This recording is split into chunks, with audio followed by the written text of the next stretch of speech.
Good evening, everyone. My name is Ann Savage, and I am the president of the Board of Education. On behalf of the board, I welcome you here tonight to our public meeting. The audio from this meeting is being recorded, and the recording will be made available to the general public on our Board Docs platform. If you would like to address the board tonight in public comment, there is a sign-up sheet on that table near the door, and now would be a good time to sign up. There are also documents on that table you are welcome to take, and they are the documents we'll be using for our meeting this evening. Those are also available to you electronically on Board Docs, and you can find Board Docs by going to albanyschools.org/BOE and clicking on the agenda link. So now we're going to do something a little different than we normally do. As we always do, we are going to invite those of you who would choose to stand for the Pledge of Allegiance. But what's special tonight is because we are in the home of the dual language program, we are going to say the pledge first in English, and then we are going to say it in Spanish. And I have helpers for the Spanish here. I have Shelley and Beatrice and Sebastian, who are going to help us with the Spanish part. So those of you who would like to stand for the pledge are invited to do so. We have a flag in the corner. We're going to say it first in English and then in Spanish. And those Spanish words are on the screen for those of you who, like me, who need a little help. So guys, we're going to start with the English, okay? Ready? I pledge allegiance to the flag of the United States of America and to the republic for which it stands, one nation under God, indivisible with liberty and justice for all. Okay. Everybody ready for the Spanish? Yes. Okay, ready, you guys? Here we go. Prometo fidelidad a la bandera de los Estados Unidos de América y la república que representa una nación bajo Dios, indivisible, con libertad y justicia para todos. Nice job. Thank you very much for coming tonight. Now, I think you're going to go sit with your parents and your guardians and whoever's here, and then Dr. Lane's going to call you up again. In addition to saying the Pledge of Allegiance in 2 languages, we always focus our meeting by restating the mission of the City School District of Albany, which we will only do in 1 language tonight, which is to work in partnership with our diverse community to engage every learner in a robust educational program designed to provide the knowledge and skills necessary for success. Superintendent Adams, do you have a report for us tonight? Yes, I do. Good evening, Madam President and members of the board. I would like to begin my report tonight by reminding everyone that our football game at Troy High School this weekend has been moved from Friday night to Saturday afternoon. Kickoff at Troy will be at 1 p.m. on Saturday. We have worked together with the Troy School District and our partners in law enforcement to make what we believe is the right decision for our communities and our young people. We are grateful to all involved for their leadership and their commitment to working together in the best interest of all of our students, families, and staff members and our community members. I would especially like to recognize Assistant Superintendent for Secondary Instruction, Lori McKenna, and Director of Athletics, Kathy Ryan, for their leadership in helping our communities arrive at this solution. A reminder that Albany High School will host its Grade 8 Academy Information Night next Tuesday from 6 p.m. to 7:30 p.m. Academy Information Night is a great event for all students and families who will be new to Albany High next year. It provides a chance to learn more about all of the opportunities the high school offers, including the unique themes of each of Albany High's 4 academies. The brochure and application for Albany High's Academy Lottery are available for students and families as well. The application deadline is November 12th, and the 2020-2021 Academy Lottery will be held December 3rd. I'm excited to announce that the United States Army has recognized Albany High's Henry Johnson JROTC Battalion as an honor unit with distinction. This is the highest rating that a JROTC battalion can achieve and a tremendous honor for our students and our program at Albany High School. Let's give them a round of applause. The Army visited the school last spring to conduct its multifaceted inspection. The criteria the Army uses to evaluate JROTC programs include supply operations. Our battalion earned a perfect score. Cadet portfolios, presentations by the cadets on service learning and continuous improvement, uniform inspection, and marching abilities. This is a great achievement for our young program, which is only in its 4th year. I would like to commend Major David Erickson for his leadership of our JROTC program, and most especially our students for their commitment to achieving and maintaining a high standard of excellence. Congratulations are also in order for our Albany High boys soccer team and Coach Dave Weiss. The Falcons have won the Suburban Council Grade Division Championship for the 2nd consecutive season. A round of applause. They clinched the title with a 3-1 win over Bethlehem on Tuesday night. The Falcons' regular season game is Saturday morning at Boston Spa, and then it's time to get ready for the playoffs. The Falcons will be a high seed in the Class AA once again this year, and most likely will play at home in their first sectional game. We, of course, will have more information about the playoff schedule when it is available next week, and we invite everyone to come out and support the Falcons in the sectionals. I now would like to welcome Delaware Community School Principal Dr. Ken Lang to tell us more about the great things that are happening here at Delaware. Thank you, Ms. Adams. And I'd like to introduce Amelia Gallagher, the Assistant Principal at Delaware. So this is, of course, the district's vision, mission, and goals. At Delaware, we've adopted the same. Seemed to make sense to all of us that we're on the same mission. Just a look at the demographics. Delaware is actually one of the most diverse schools in the Capital Region. You can see our numbers. We have a high E&L population. It's about 25%. I have the numbers there for the dual language program. For those who don't know, from pre-K through 5, there is a dual language classroom at each of those grade levels, and the students move through in a cohort together. From our comprehensive education plan, a few of the highlights. We started embedded professional development run by our coaches. So we meet twice a month. 1 month at K2 we'll meet with ELA coach, while 3-5 meets with the math coach, and then it flip-flops the next month.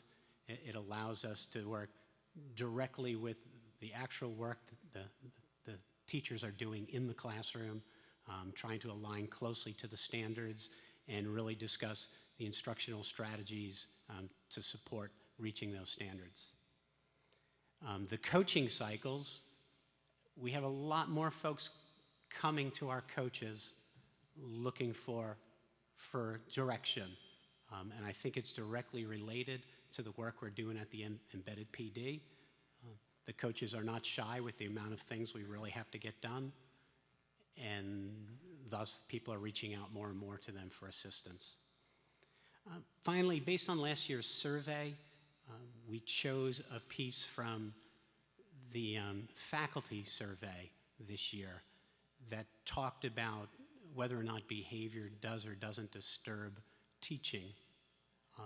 We have a lot of room there to grow, so our PBIS team got together and developed these 10 social emotional skills that we've embedded monthly into our morning program and into daily morning meetings in the classroom in response to the staff feeling that it was really getting in the way of some of the learning. So challenges are really next steps. This is really about student ownership and student voice. So the first 3 things are really from the SEP highlights are things we want to do to help get us there. The administrative walkthroughs are focusing. Last year we did a lot of work on higher order questioning, and now it's really time for the students to be heard, because we can ask all the high order questions we want, but if we don't give them the opportunity to actually have the discussion, it's going to just fall flat. And then the coaching cycles and embedded professional development will continue to address the standards in higher order questioning. AVID, we're in our 3rd year of AVID now. We've expanded down to 2nd grade, and one of our kindergarten teachers and 1st grade teachers actually attended the summer training because they wanted to be ahead of the game as we move this down in the coming years. And a big reason we chose AVID was all about the student ownership. And some of the philosophical chairs and Socratic seminars are 2 of the strategies that are used, and those really support student voice. Successes, I'd like to say thank you to the board and the people of Albany who voted for the budget, and we expanded our half-time AIS Spanish position to a full-time position. And with that, we are really trying to return to the cultural roots of the program, because we want students to be excited about learning a language. We want them to be proud of the heritage they come with and learn about the many, many different countries that are represented in the building. This is actually a picture. We've started Do Language morning program. So we do a morning program for pre-K 2 and 3-5 each month. We've added a specific one for dual, and they're bringing that cultural piece in. And the expanded position that was granted to us, she's taking a role in supporting that. So this is a picture of many, many countries represented with parents and students and teachers all holding the flags of the countries they come from. And to continue just on that, to end our report, we have a little bit of a presentation from our 3 students who helped us out with the pledges. So I'm going to turn this over to them right now.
Thank you so very much, and this concludes the superintendent's report.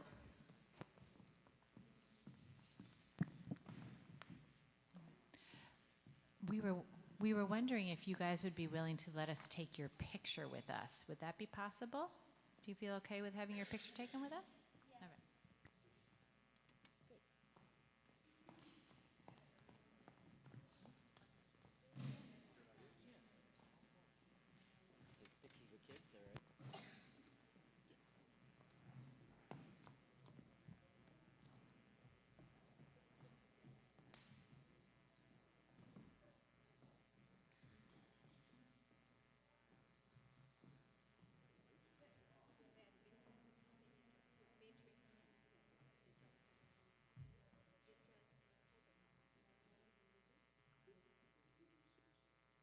So, board members on this side, if you would just shift that way like they're on this side, shifted that way. A little bit, you're a little too much, a little back? I'm good. Yeah, no, you're good. All right, ready? There we go, we're gonna take a few.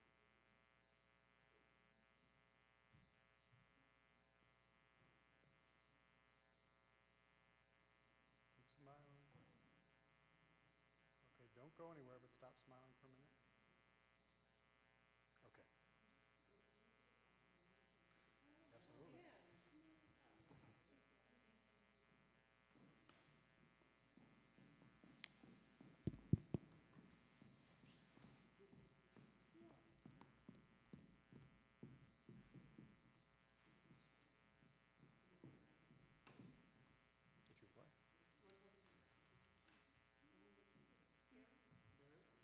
Amelia, would you come to this side? Ken, would you come around to the outside?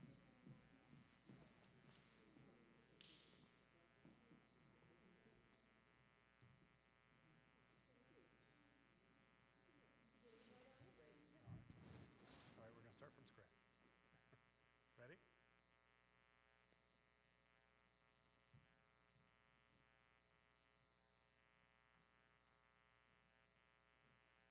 Okay, bear with me just a minute.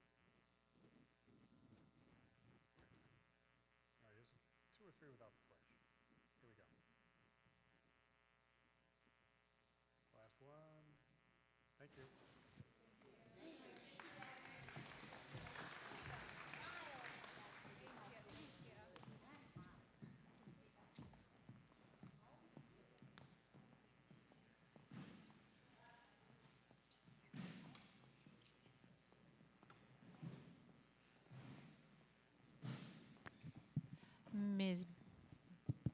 Ms. Bowie.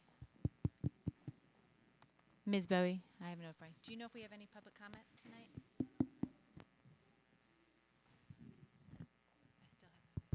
Yeah, here we go. We're just going to give Ms. Bowie a second to check and see if anybody has signed up to speak, and then I can decide. Do we have any speakers? Okay. So that's good because we can recover the time spent photographing by not having the extended public comment remarks. So on behalf of the board, we thank everyone for being here tonight. This is the time we set aside to hear from members of the public. No one has signed up to speak today, but we invite members of the public to share their thoughts on the decisions we are facing, either at public comment at our meetings and also by phone, email, or postal mail. All of our contact information is available on the district website at albanyschools.org/BOE. We now move to the part of our meeting we call routine consent. During this portion of the meeting, we approve routine matters for the district. These include routine items like contracts, field trips, personnel matters, and those kinds of things. We review each of us reviews each of these carefully, and then we vote on them as a group with no discussion. That allows us to use our meeting time more efficiently. Each board member has the option to set aside any routine consent item in order to require a separate discussion and a separate vote on that item. I will now entertain a motion to adopt the routine consent agenda. Can I get a motion? Ms. Mann, second by Dr. Chatour. Are there any set-asides? I'm going to go left to right. Ms. Krejci. Yes, I'd like to set aside, let me just scroll down here. I brought the wrong piece of paper. I'd like to scroll down. I'd like to set aside item 7, Desmond Skills USA. I would like to set aside 26, Fourth Family Incorporated, and I'd like to set aside 27, our art class. I'm sorry, I was confused for a moment, but I'm with you now. Number 7, and then what were the other two? Number 7, number 26, and number 27. All right, so 26, 7, 26, and 27. Ms. Wilson? My set aside was 26 also. Are there any other set-asides? Ms. Mann? My set aside is number 21, Northeast Parent Child Society. Mr. El-Manyawi? Set aside number 4, 24 and 25. For the Mass-MoCA field trip, 24 and 25, which are the Upstate Gamers contracts. Correct. And let's see, any other set-asides? I actually wanted to set aside the first student special needs transit, but I'm not sure what number that was. Number 12? 12. Okay. And then I am personally going to set aside number 9, which is the Santa Rubin change order. Are there any other set-asides? That was a lot of set-asides. I'm going to read them. I'll read them all back. I believe I'm going to read them back in the form of a motion. So I'm looking for all in favor of adopting the routine consent agenda less the following set-asides. And if I've made an error, please let me know. Number 4, the Ash field trip to Mass-MoCA. Number 7, the Brooklyn field trip to Desmond Skills USA. Number 9, the change order for Santa Rubin. Number 12, the first student addendum. Number 21 for Northeast Parent and Child Society. Number 24 and 25, which are the 2 Upstate Gamers contracts. Number 26, Fourth Family. And number 27, our art class. Did I get them all? All in favor of routine consent less those? That is unanimous. We are now going to take these from the top. May I have a motion to adopt the field trip to Ash? Ms. Wilson, seconded by Ms. Smith. Is there any discussion? Mr. El-Manyawi. I simply just wanted to say that Mass-MoCA is a great museum, and I love that we're sending our children to a creative place. So more of that, please. All in favor? That is unanimous. And now, number 7, the Brooklyn field trip to Desmond Skills. May I have a motion to adopt? Ms. Wilson, seconded by Dr. Tatur. Is there any discussion? Ms. Krejci. Yes, I really didn't learn a lot about who is going on this field trip, what it's for, or how it might benefit students from this particular application, which is also given to us at the last possible moment. Now, I understand that the Albany Fund for Education has funded most of the trip, but we also don't have listed here the transportation. I'm not sure if we would be required to provide transportation for our students to attend an out-of-district event, even if it's high school students. So, and also the students will be missing 2 days of school, so I think even though we're not being asked for any money, it is relevant to say, in general, I would have liked to see more in terms of what's going on academically, how this relates to their academic things, because it seems like, I looked into it, it seems like a leadership organization for CTA students, but it's unclear exactly what they're doing. I'd be curious, which students are we sending? How were they selected? Have we done this before? What are the bringbacks going to be to their class? Are they going to do a project? Are they going to write a paper or give a report about their experiences? Because to miss 2 days of school is not inconsequential. I don't mind voting on it. I just wanted to say I'd like to see more in general. Mrs. Adams. Do you want to? I can. Madam President, members of the board, Member Krejci. So this does align with the CTE curriculum. If you would prefer some more backup information, absolutely, we can definitely provide that. However, it is related to the leadership skills within the culinary program, and it is an extensive program that the students would be participating in. Ms. Leffler? So I can give just a little bit of information. The Skills USA is something that the students go to each year. It's a competition, actually, so that they can really practice the industry level standards that they're learning in their CTE program. It's typically funded by the Perkins grant. It's not allowable anymore, and so it's not fun. That's why they sought the funding otherwise. The private transportation that's checked there, it depends on the number of students. I think perhaps that they may get a brown bus to take them. The competition and what they do there is totally aligned and connected to their curriculum. There is an agenda attached so that you could see what the 2 days all entail with regard to what they are engaging in, and absolutely in working with Ms. Valentine, that information will be, it's a part of what they do every day. So in terms of a special, unique project, no, it is embedded in what they do within the culinary program. Again, this is something that they do participate in regularly.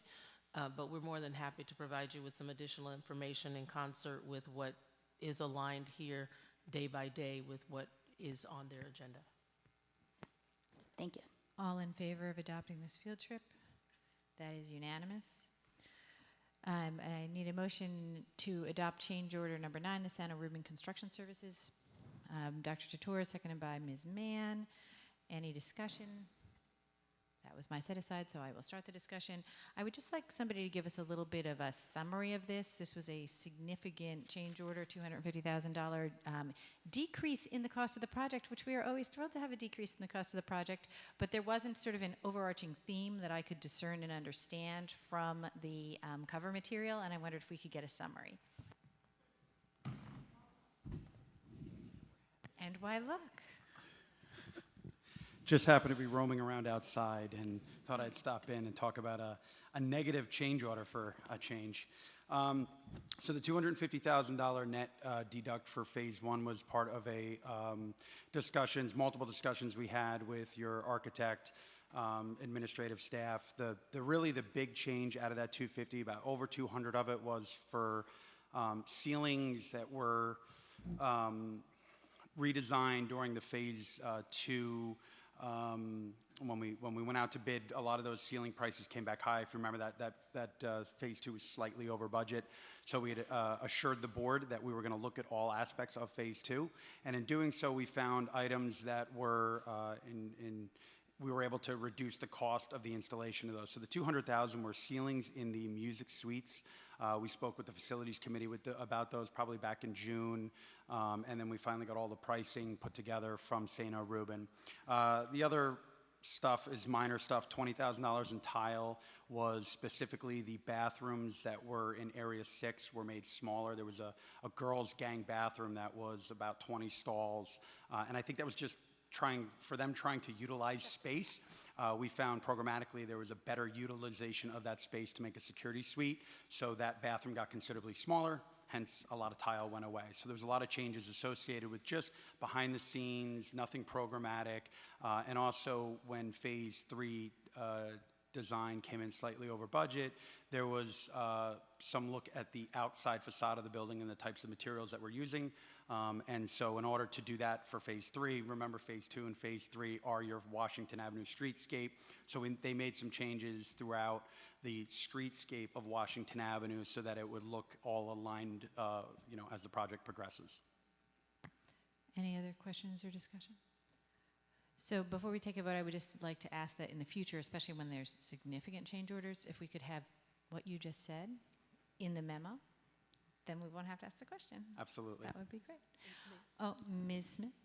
Yes, thank you. And I think as a committee, we would also appreciate just a little bit more detail. I mean, this was quite the large, and one of the largest bulletins that we had, and so there was a lot of info in there. And what we probably need to do is make sure we're relating it back to our discussions and back to particular changes that we talked about 6 months ago, 3 months ago. That would probably help. And but all in all, thank you very much for this, and thank you for being here tonight to provide some additional explanation. My pleasure. Thank you for saving $250,000. You're welcome. We like that. All in favor of adopting this negative $250,000 change order? That is unanimous. Thank you. Thanks, Scott. Can I get a motion to adopt the first student addendum? Motion Ms. Krejci, second by Dr. Chatour. Is there any discussion? Mr. El-Minyawi. So I was just wondering, is this normal that we separate contracts between summer and, the rest of the year? Or is this kind of just, did this get overlooked? Or do we usually have a entire year contract? So this is an additional piece that we were looking at. Mr. Lesko, if you'll come forward. So this was a separate piece, so it wasn't overlooked, it was in addition to, and Mr. Lesko will talk to you about the context of that. Andre, can you just put up number 12, the first student addendum? That you're a step ahead of us. This is what's coming next. It's an addition of $4,870 and some change for the service in the summer. And yes, this summer transportation service is accounted for separately than the service during the regular school year. What happened here is when we put the bid together in May, either the dates weren't, the exact dates of the special education program were not available, or Denise did not have them, or we missed by some period of time, which I've forgotten. It's the amount that adds up to 4870 divided by 442 roughly. So I've texted her. We talked about this a couple of weeks ago briefly, and I apologize. I did not know it was on the agenda for this evening, so I would have had that specific detail. And That's okay. I thought it was $500,000. That's the total contract for summer transportation. Okay, so this is just an addition of $4,870 to account for the matter of time that we initially missed when the bid was put together. Got it. Thank you. Any additional questions or discussion on this? All in favor? That is unanimous. And item 21, the Northeast Parent and Child Society contract. May I have a motion? Dr. Chatour, seconded by Ms. Smith. Any discussion? I have to Alexander-Mayor? abstain because I'm an administrator at the agency. So. And all in favor of adopting this contract? That is everyone present with the exception of Ms. Mann, who I believe you are abstaining. Is that correct? Ms. Mann abstains. The next item, the two Upstate Gamers contracts, can we take these as a set? I can't remember who set them aside. We can take them as a set, we'll do them together? Okay, so items 24 and 25, the Upstate Gamers contracts, can I get a motion to adopt those two? Dr. Chatour, seconded by Ms. Mann. I'm sorry, I can't see people out of my left eye right now. Is there any discussion? Mr. El-Minyawi. So I just wasn't clear about why there was two different contracts here. Oh, there's two different schools. Yeah. The secret initials are HMS for Hackett Middle School and TCCE for the Tony Clement Center for Education. Okay, so there must be different requirements because they're totally different numbers. One's like 5,000, one's 1,500 or something. It would have to do with the number of students that we're servicing in that extended program. Okay, And so it would correlate with whatever licenses are required for the students. I see. Ms. Smith? And one of them, I believe, said 31 weeks. Is that true for both? They're both, okay, sorry, thank you.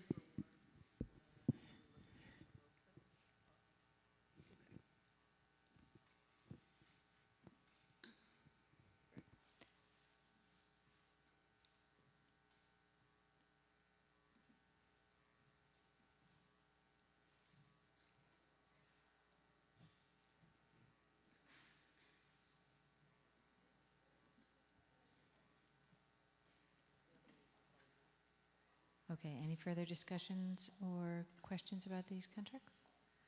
All in favor of adopting the Upstate Gamers contracts? That is unanimous, and we are closing in on it, except that I lost my sheet where I had kept the notes. Okay, and now the fourth family contract, a motion to adopt. Ms. Smith, seconded by Dr. Chatour. Is there any discussion? Ms. Wilson? I'm abstaining from this vote because we work together. Any further discussion on this? Yes. Oh, Ms. Krejci. I just had a question because on the contract submittal form, it says the primary services are to be performed for male students in grades 4 through 6, and there's nothing specific about keeping the services just for males in terms of the actual contract. And I can certainly understand that with a program like this that's targeting kids with classroom behavior issues who might be strongly interested in sports and STEM, that might be a mostly male audience, but I'm concerned if it really is being restricted by gender. So, if I may. Fourth Family works with Schuyler Achievement as well, and so they're starting a smaller program at Giffen targeted to their demonstrable improvement indicators for receivership, so that they will target the subgroup that is struggling the most in this particular area. It is not exclusive to male students, but the mentorship piece of it will focus on male students based on how they staff the program. So it's open to students 20 to 25 who are in that tier 2, tier 3 range. The mentorship will be targeted towards male students. So it wouldn't be exclusively male students participating in the program, but the majority of the mentors you expect, the majority, if not all of the mentors you expect to find will be male, and therefore assigned to male students. Correct. Okay, thanks. All in favor of adopting this contract? That is unanimous with the exception of Ms. Wilson, who has already established that she intends to abstain and has not changed her mind. Last but not least, may I get a motion to adopt our art class? Ms. Smith, seconded by Mr. El-Minyawi. Is there any discussion? Ms. Krejci? Yes, I'm really excited about this program, and I just, it seems like a really fantastic thing for parents and kids to be able to do together. I just had a couple questions about some of the metrics, because one of them I couldn't understand. First of all, I didn't understand what 40% incentive initiative participation quite meant, and I wasn't sure. I do know what the family chomp cards are, but when I hear that you're going to expect to distribute at least 53 of them quarterly, you know, how many did you distribute last year? Is that more? Is that less? Are you going to distribute them just at this event or at other ones? I would like to see something more specific for the art class itself. You know, I would like to see measurable results. Let's say by the last art class you have, we have at least 15 families and children participating. Because the other thing is, when we're paying 4 artists to supervise this program, that's great if you have a lot of people. I really want that to be successful. But if there's going to be 3 people showing up, it may not be the best use of our resources. So for measurable results, I think I would like to see what the attendance at these events is. Also, because this is starting next week, I want to make sure that you guys have time to get this publicized so people do come. I was working on the other one, sorry. So this is part of the community schools model, and so we can understand the request around attendance, and so in the measurable results, they're talking about the chomp cards, and that's how they are tracking parent participation and student participation in school events that occur outside of the school day. So if you want something more specific than that, then I can go back and request that. But that's how they track the participation in these events, is the number of chomps on the chomp card. I understand, but what's 40% incentive initiative? What does that mean exactly? Because I didn't understand. Does that mean 40% of parents will participate in a school-sponsored event? I didn't understand that part. Hold on. At the very top, it Yep, says... I just want to read it, I'm sorry. So this is one of their community schools indicators, so that they can increase participation by 40% using incentives. And so the chomp card is that when they complete the chomp card, there are prizes that are available for families to participate in, and so they're trying to tie their improvement to that. I understand. So this goal, I could reword this goal is, overall, we expect to see a 40% increase in the number of parents that are involved in school-sponsored events? Yes, based on how they're tracking through the chomp card. Okay. And so the second part of that reads, quarterly, they will expect to distribute at least 53 of the chomp cards, indicating 53 new families that attend an event.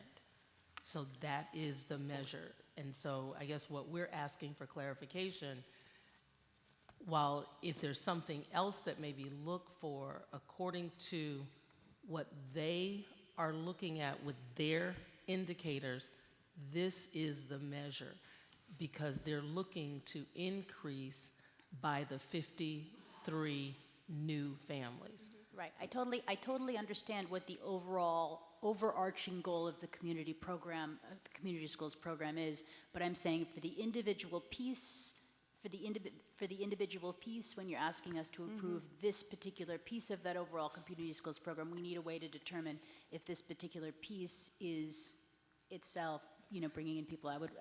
Again, in other words, if it's bringing in 3 or 4 people each time it's held, it wouldn't be the best mechanism for increasing that engagement. I think that I understand what you're asking, Ms. Krejci, and I can see why what you're asking is for attendance, particular programmatic attendance as part of the measurable goals for anything that's done as an after-school activity. Just like we're always curious about our parent university, how many people actually come, even though it's part of a larger strategy. Have we had sufficient discussion on that now that we can vote? May I ask just a clarifying piece? Yeah. Just to, because I'm trying to figure out how to quantify this and then report back. So if it's quarterly, you would see longitudinally from one quarter to the next. So I'm not. I think that So I think what I'm understanding is that the CHOMP card is all of the events. So you can get a CHOMP for any number of events, but that doesn't tell you how many people came to our art class.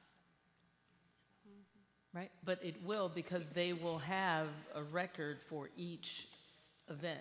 Yeah, that's all Ellen was asking for, is the record for the particular event, as opposed to just how many people get chomped, because you can't tell by looking at the card which event they were chomped at. Does that make sense? No? So, yes, so the target population, as stated in the grant, is for 150 participants, which would be parents and students. Only the parents would obtain the CHOMP card. So if we're looking for the actual attendance at each event, which they would have to probably submit as part of documentation before we issue payment, so that we can make adjustments to the number of providers that we have at each session.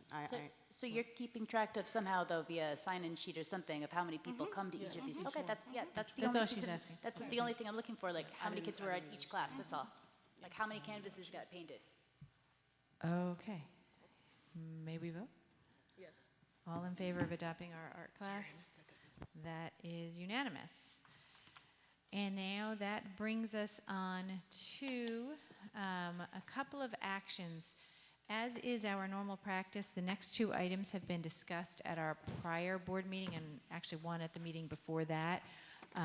We always discuss something at one meeting and act on it at, if not the next meeting, then the following meeting, which gives members of the public time to listen to the audio tapes and provide any comments that they should so desire.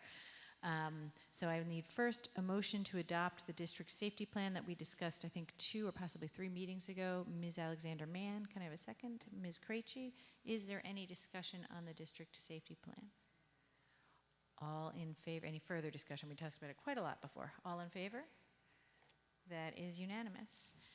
And now a motion to adopt the New York State, the resolution around the New York State School Boards Association annual meeting vote, as described in item G on your agenda. Motion by Dr. Chator, seconded by Ms. Wilson.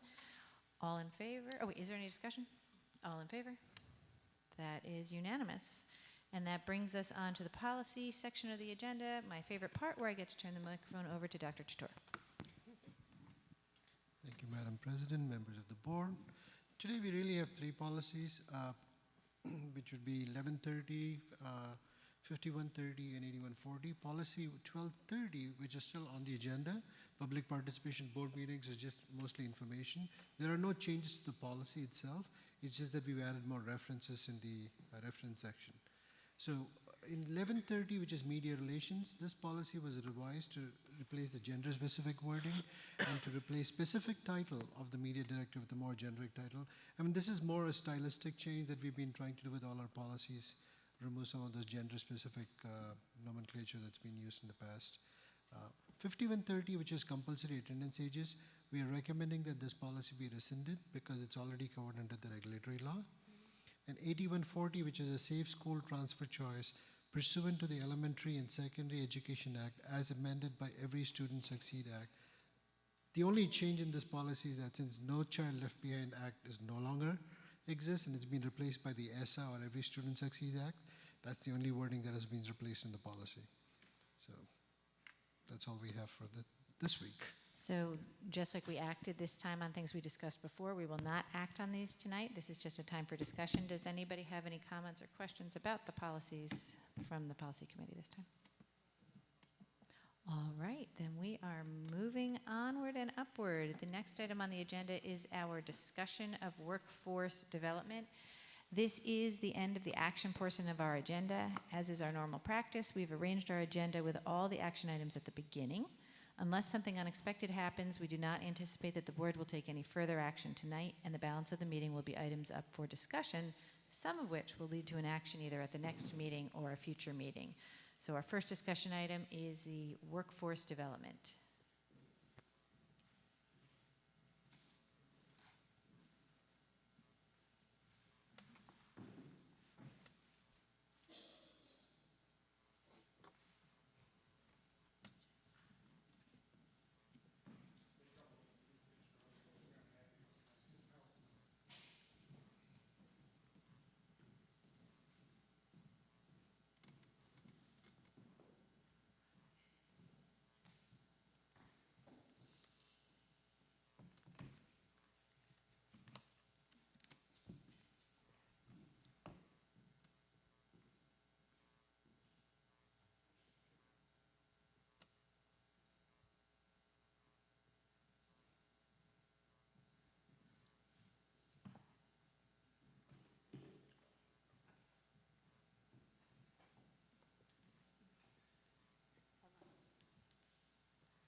Thank you. I apologize for that delay. Thank you, Mr. Baker, for helping us out. We're glad to be here to talk with you tonight about this. We have a team presentation tonight. Ben Mara, our Director of Facilities Planning, also is going to join us. I didn't shoot far enough in advance on the agenda, so we are running a little bit ahead, and I know Mr. Mara will be here to talk about, particularly about the ACUTA work near the end of our presentation. Mr. Lesko, do you feel confident that he'll be here in time? There's no real reason we couldn't just reshuffle you guys and trade out order and put you guys second to give him time to get here. Would you prefer to do that? I do. 7:30 was the time that we Okay. talked about. We were on for 8:05, and All right, so terrific. he told me we'd be here. We'll talk a lot before his part comes up. Yeah, you guys okay with that? Okay. Great, thank you. So I'm here tonight with people you're going to meet again in just a few minutes, Carmen Duncan and James Mitchell from Mission Accomplished Transition Services. Did I just see a gesture that indicates that Mr. Mara's arrived? Great. Let him take a seat whenever he's ready. Mr. Mara, you're up. Come on down. You're fine. You got plenty of time. You got plenty of time. We're just starting. Okay. So, as you've heard earlier this evening and here, whenever we have a presentation, all of the topics that we're going to speak with you tonight are aligned with the district's vision, mission, and goals. And in this case, specifically with goals number 4 and 5, empowering our families to support the success of their children and partnering with our diverse community. Did it go? We're stuck again. Oh, no.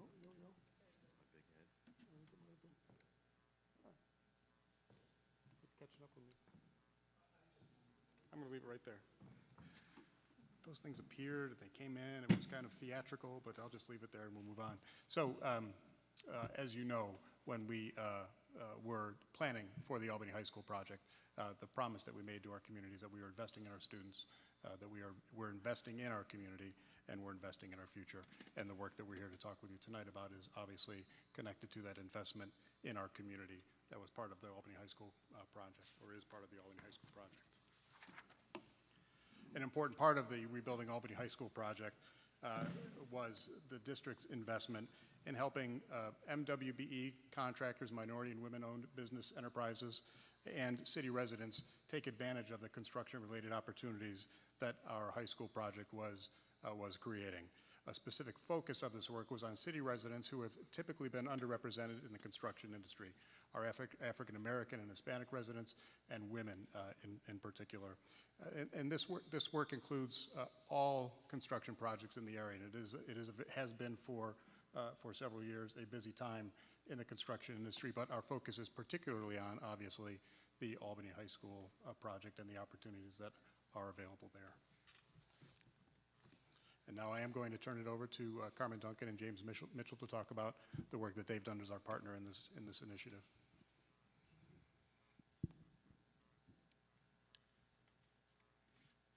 Okay, perfect. Good evening, everyone. Oh, good evening, everyone. No, I got it, I think. Thank you, though. No, I'll be okay. Well, everyone knows who I am. My name is Carmen Duncan. I go by Coach Carmen. I am the chief coach and founder for Mission Accomplished Transition Services. And as you know, our focus is on workforce development and business development, community engagement for the MWBE Workforce Development Program. So tonight, what we're going to talk about are some of our numbers that we have engaged, the number of people that we've engaged, the number of community events we've engaged, and the number of community outreach, particularly street outreach activities we have engaged in order to educate people about the opportunity to work on the Albany High School project as well as other construction sites.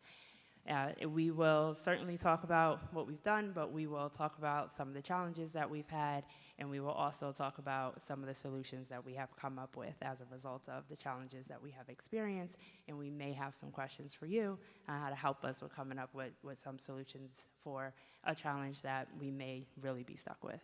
So now I'm going to hand it over to James, who is the person who is really boots on the ground. How's everyone doing? I don't think I need the mic.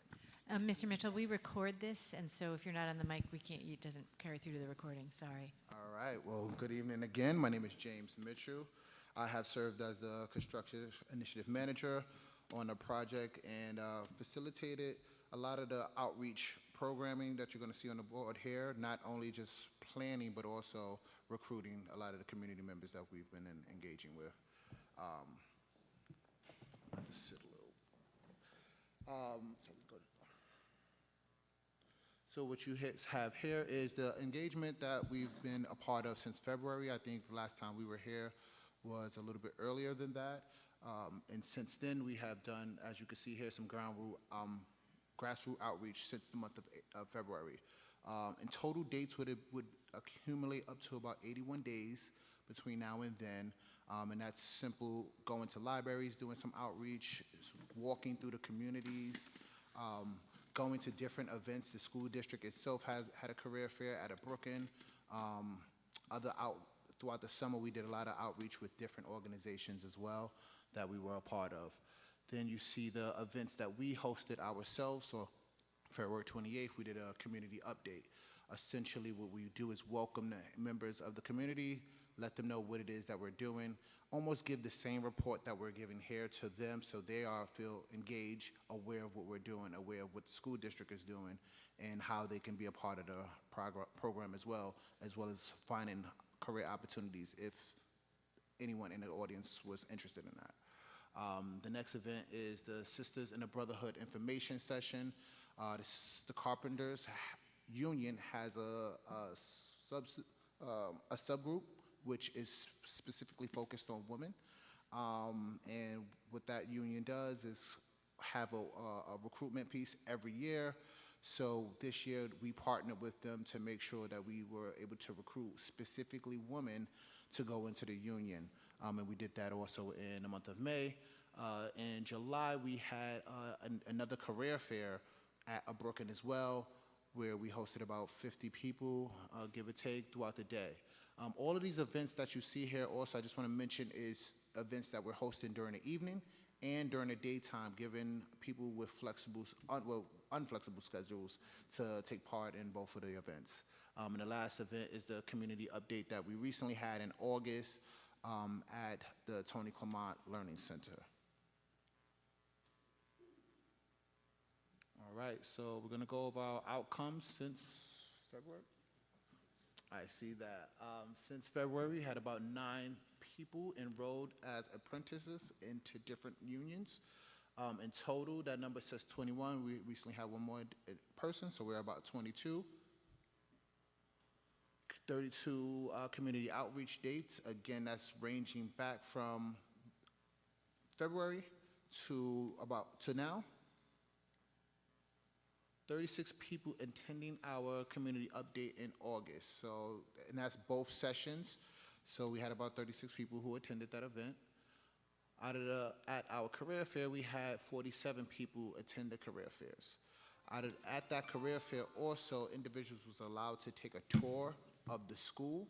So that really helped people get a picture of where they were going, what was happening in real time.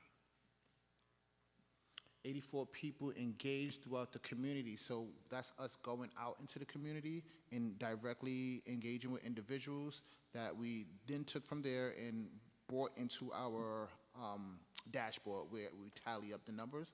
So that's the growth in numbers between those two events, those 2 periods between February through August. In total, 120 community members. These are people that are not career candidates, that are not, just people, your stakeholders, individuals that want to learn more about the project, maybe have someone in mind or just want to know what we're doing. And in total, we have about 568 people that we've engaged with completely. That's from May to now, May 2018 to now. All right, so some of the challenges that we have addressed are big challenges, and they keep sticking their head up. Transportation, as you see, as one of those top challenges. Timing, when jobs are available on the Albany High School project, matching up with career candidates that are on the bench. Out of the 22 individuals that are on different benches between different unions, I want to say 1 person is actually on the Albany High School project, but we have 9 people working through projects throughout the Capital District. Communication on the bidding process. One that was a learning curve on my part, understanding how the bidding process works, and then obviously being able to communicate that in time for contractors or subcontractors to bid on the projects. The historical relationship within the construction industry. Realistically, what I'm learning is that helping people understand how to get in unions, what it actually means to be in a union, and what are their steps once they're in a union to actually going into work is something that is a completely new language that we ourselves are trying to really figure out how to communicate and teach to individuals. The lack of understanding of, I think I jumped ahead, the lack of understanding of the industry process. So the lack of understanding of the industry process. Once people are in the union, they have to come to the grips of things like union dues, being on the bench, when does that training actually start? So some of us are used to applying for a job, waiting to get an interview, and once we get that interview, we do great, we go to work. It's not the same with a union. You get an interview, you do great, you are then welcome on to that union. You might not get a call to go to work for a month, a week, 3 weeks. Most of the people that we're working with doesn't, really understand that concept. So once they don't hear a call, one, they don't even know that they're on a union. So a lot of times I'm calling people to let them know that they're in a union and asking them, have they heard anything or have they reached back out to their union? And they tell me, that they didn't know that was a process pretty much. That's not something that they've done because it's not something that they were used to doing. And the same thing goes for the training. That training piece also only starts once they have actually started on a construction project. So helping people really understand what that means and how do they go from being from being the person that's not on the bench, not in the union, to actually being a part of that union and going to work. Candidates follow through. You know, when we're dealing with community members who haven't had a lot of success in the past, who's probably dealt with a lot of other organizations trying to assist them with getting jobs and maybe haven't had as much success, they are not the most encouraged to either follow through, keep in communication. It's very difficult for us to keep in communication. As you saw, that number 568, out of that, we have about 283 career candidates. So between myself and Jennifer, keeping a hold of everyone is unrealistic. So we try to put that ball in people's court to let them know that we are available, but a lot of times people are just not open or don't really understand that process of keeping communication going. And then the opportunities to connect MWBEs to the MWB subcontractors with prime contractors. Just bridging that gap between those two relationships has been interesting and difficult in the past. And it's something that, as you said, we're going to try to look to getting some answers and figuring out how we could do a little bit better going forward. Some of the upcoming events that we have coming there. Oh, questions? Do you have any immediate questions to any of the information that was just reported? What I was thinking we would do, if it's okay with you, Carmen, is get through your portion of the presentation and then do board questions, and then we'll do the Acuda piece separate. Is that okay? Can we do it that way? All right, go ahead. So as a little jump, okay. Some of the upcoming events we have is a construction industry networking mixer.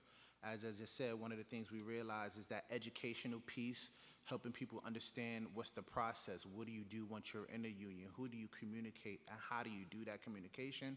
So we are going to be having a mixer on the 7th where we'll be really letting the community have that conversation, and then once they're done, we'll really educate them on the process and then allow them to communicate with other union reps, other representatives of different unions that will be invited and welcome to the event.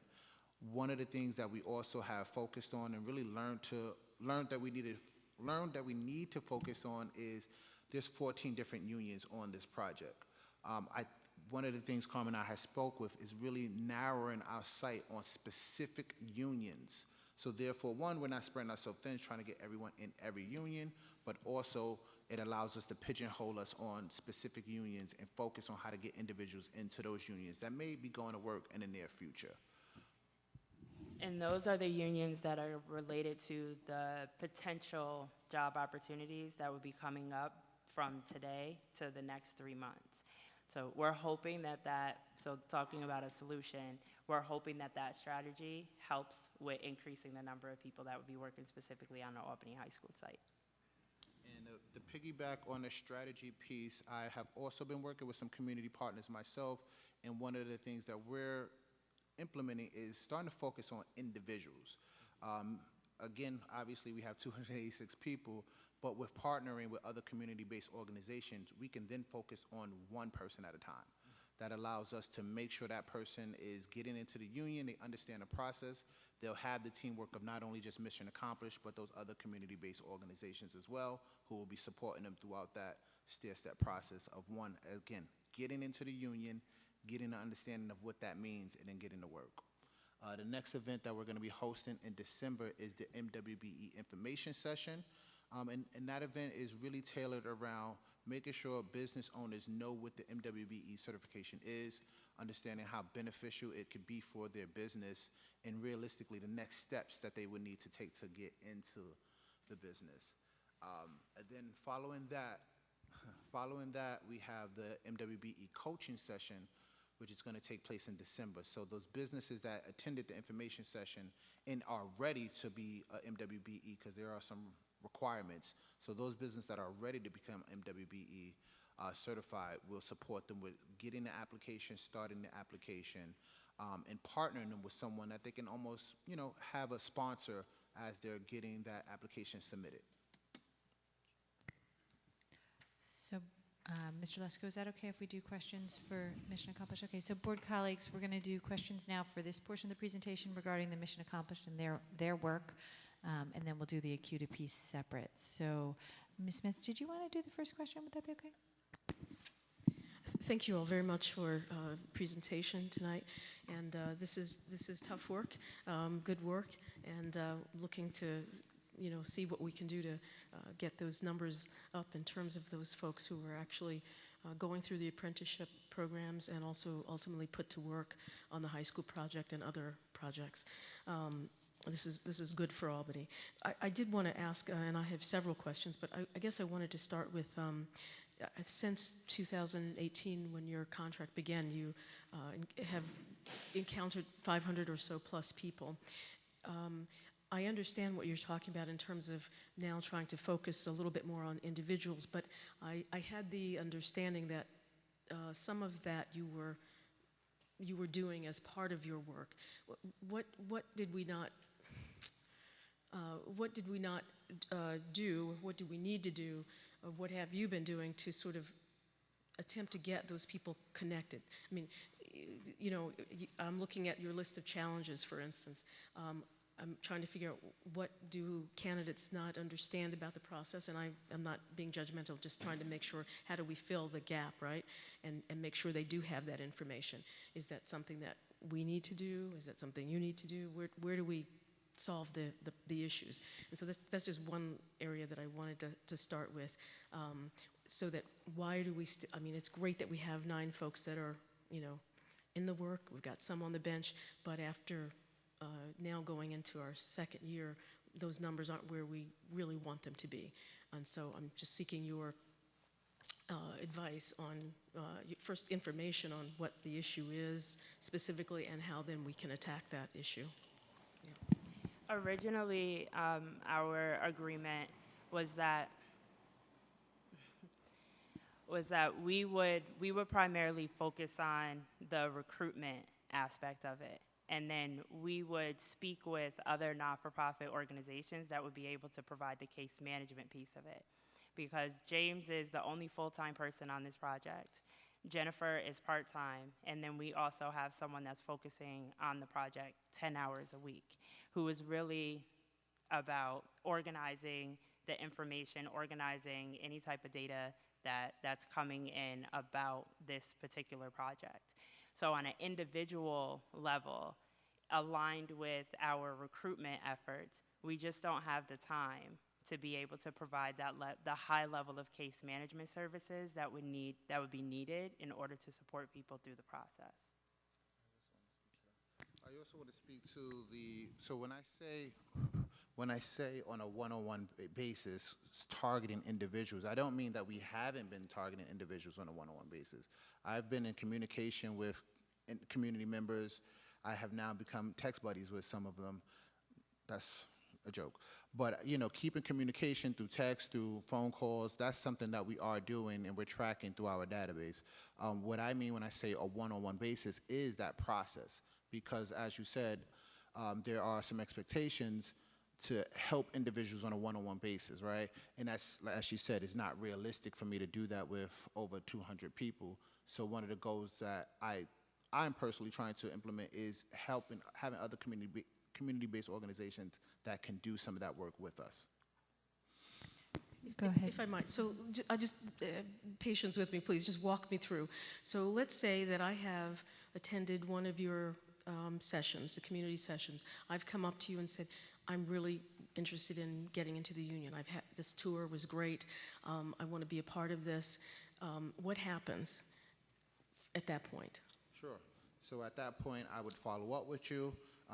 One, I would see what you're interested in. Okay. If you have any experience or not, right? If you have some experience, then obviously you have a specific trade that you'll be interested in going into.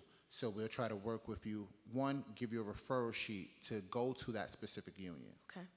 That referral sheet essentially lets the union hall that you're going to know that was sponsored or you're referred through Mission Accomplished. Okay. So again, with the PLA number, it'll help them as well as the contractor know that that's the individual that we recommended. So I'm ready then, I'm saying to you I want to go into carpentry, right? So I'm referred. Am I waiting for the union to call me to get into that apprenticeship, or are you staying in touch with me? What happens? Once you go into the union, apply for the carpenters union, yes, you're on the bench at the Carpenters Union. So at that point, once you apply and you're accepted, I want to make sure that's clear. Once you're accepted into that union, you're on the bench waiting for the contractor now to call them so they can go to work. But That that's specific if I training- don't have any training at all. Yeah, if you have no training at all.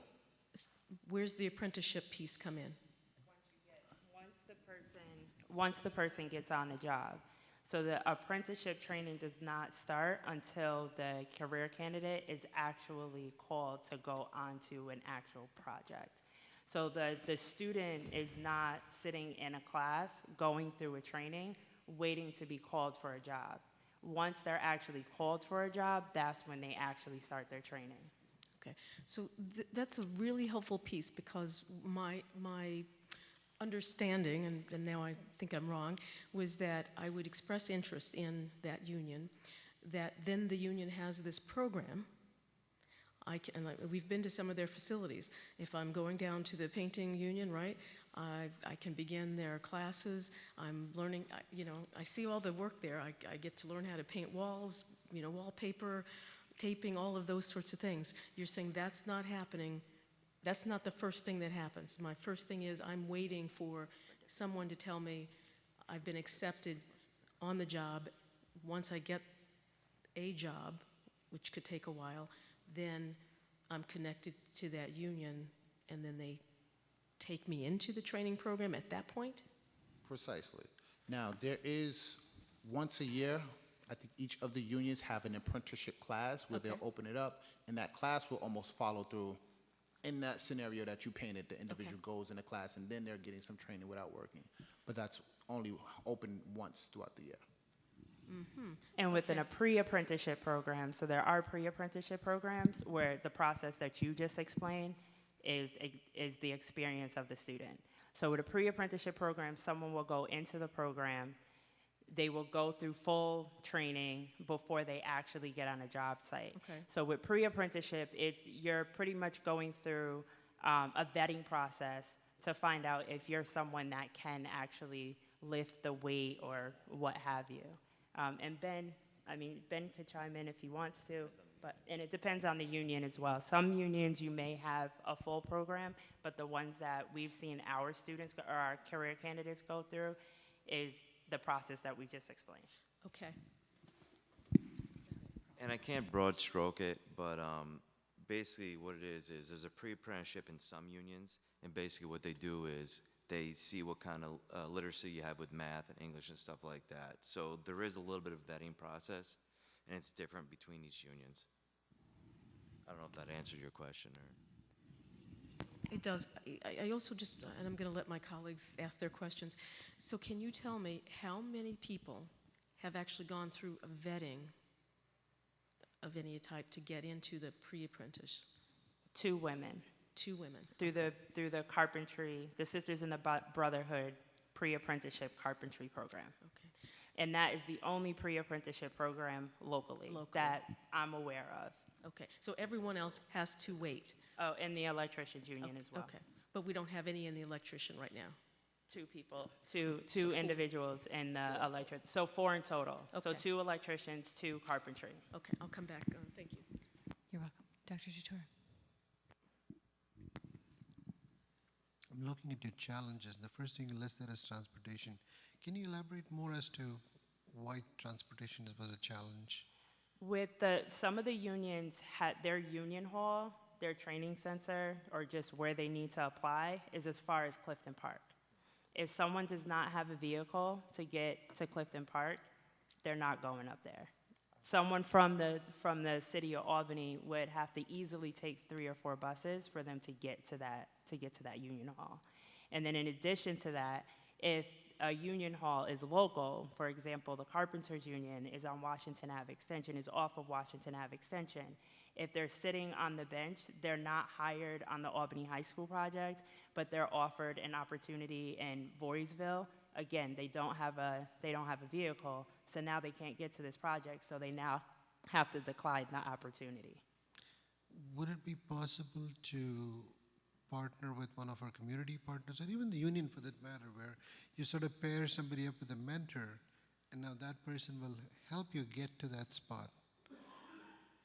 We have explored with the Albany Housing Authority, but we need to have enough people going to one site. Otherwise, they could be potentially providing transportation to people on two totally different sides of our region.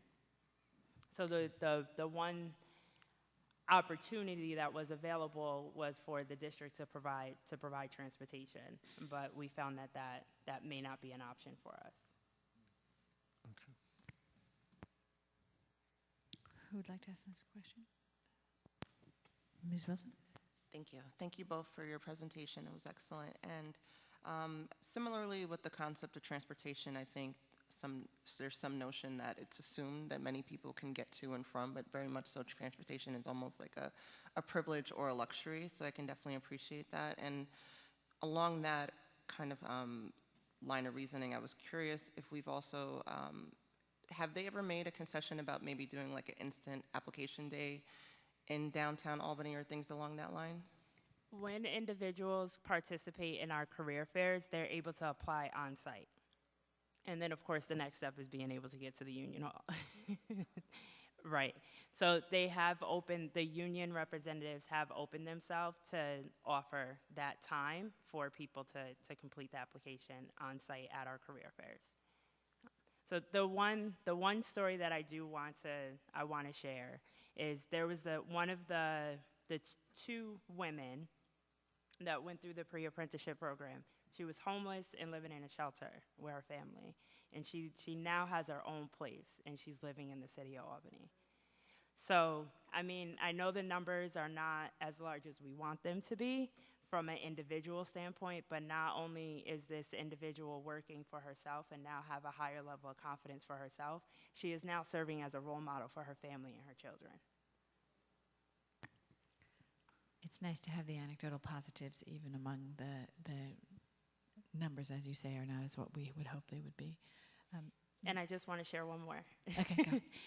One more individual is Andre, who is an Albany High School graduate. He was number 55 on the bench for the electrician union. Because he was on our list, he jumped 54 people and was working on the project for the last 8 months. It's outstanding. Or I believe it's 8 months. Okay. Ms. Wilson had a follow-up? Well, actually, as a second question, I can. No, second question. Anybody have a first question? Mr. El-Maniawi.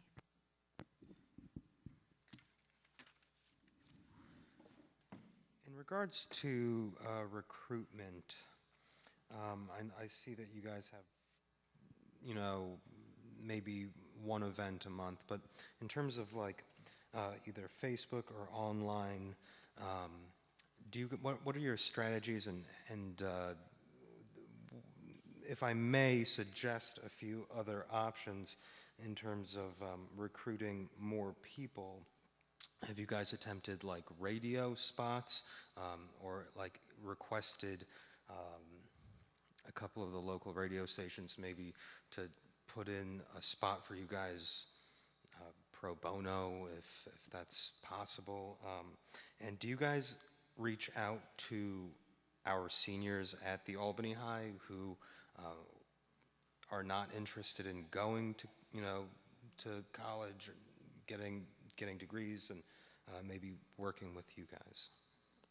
As for social media, we do post on social media. We do create event pages for social media, and the school district serves as a co-host for all of those events. So this way, it's not just us that has the control over the page. We also post on Instagram. We started posting on Instagram a couple of months ago with our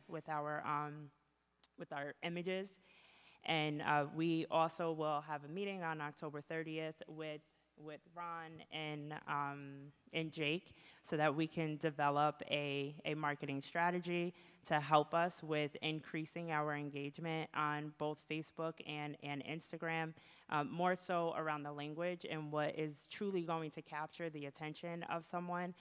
So we've talked about the fact that from a statistical standpoint, a marketing statistic, an individual has to hear or see any type of opportunity 7 times before they actually respond. So we've been doing a lot of the boots on boots on the ground, literally knocking on people's doors and talking with them right at their homes. So now we want to take it up a notch, especially being that we have gone through this learning curve and will allow us to have those conversations with people in the event that they ask questions in a public space such as Instagram or Facebook. And as far as the radio space is concerned, that is something that we have considered over the last year and a half. And again, now that we're in this place that we're more knowledgeable about the process, I would feel more comfortable with us sitting on a radio station and having questions posed to us and not stumbling over our words. Board colleagues, anyone else have a first question? Then how about we do Ms. Wilson and Ms. Smith, and then maybe we can wrap this because Dr. Jator also has a question. Okay, so Ms. Wilson, Ms. Smith, Dr. Jator, and then we'll try and bring this section to a close.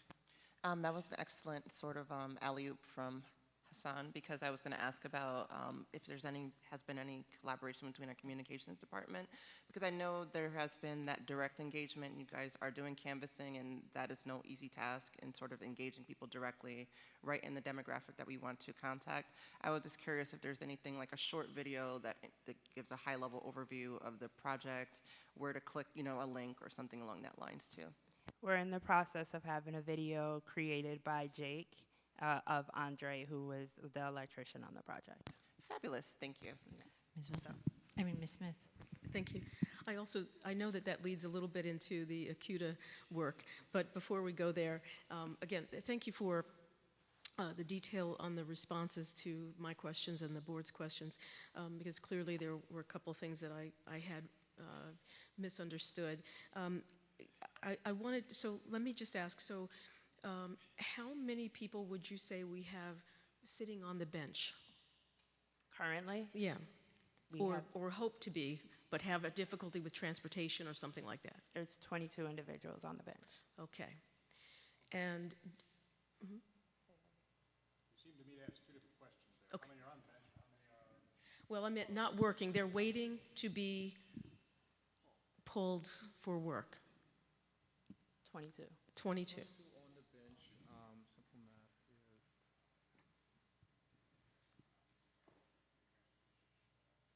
Yeah, I did want to know how many of those have transportation issues. Currently, there's 22 people on the bench. Not, as I said before, 9 of them are working, so that leaves 11 people. Okay. Out of those 11 people, I would say 9 of them will have transportation issues if they had to get somewhere that wasn't outside of Albany.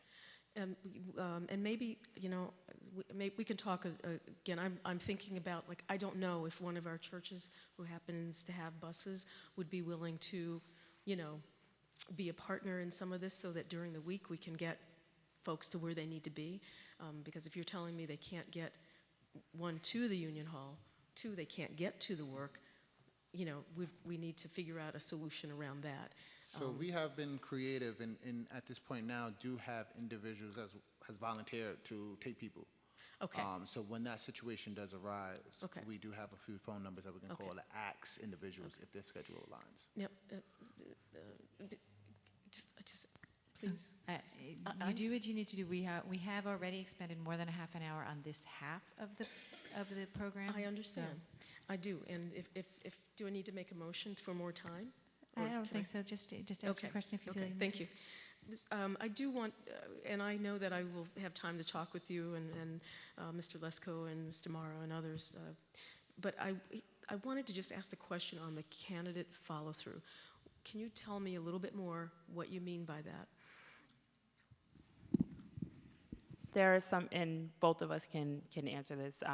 He'll probably have a better answer than I will, because I'm not boots on the ground. But there are some candidates who may change their phone number.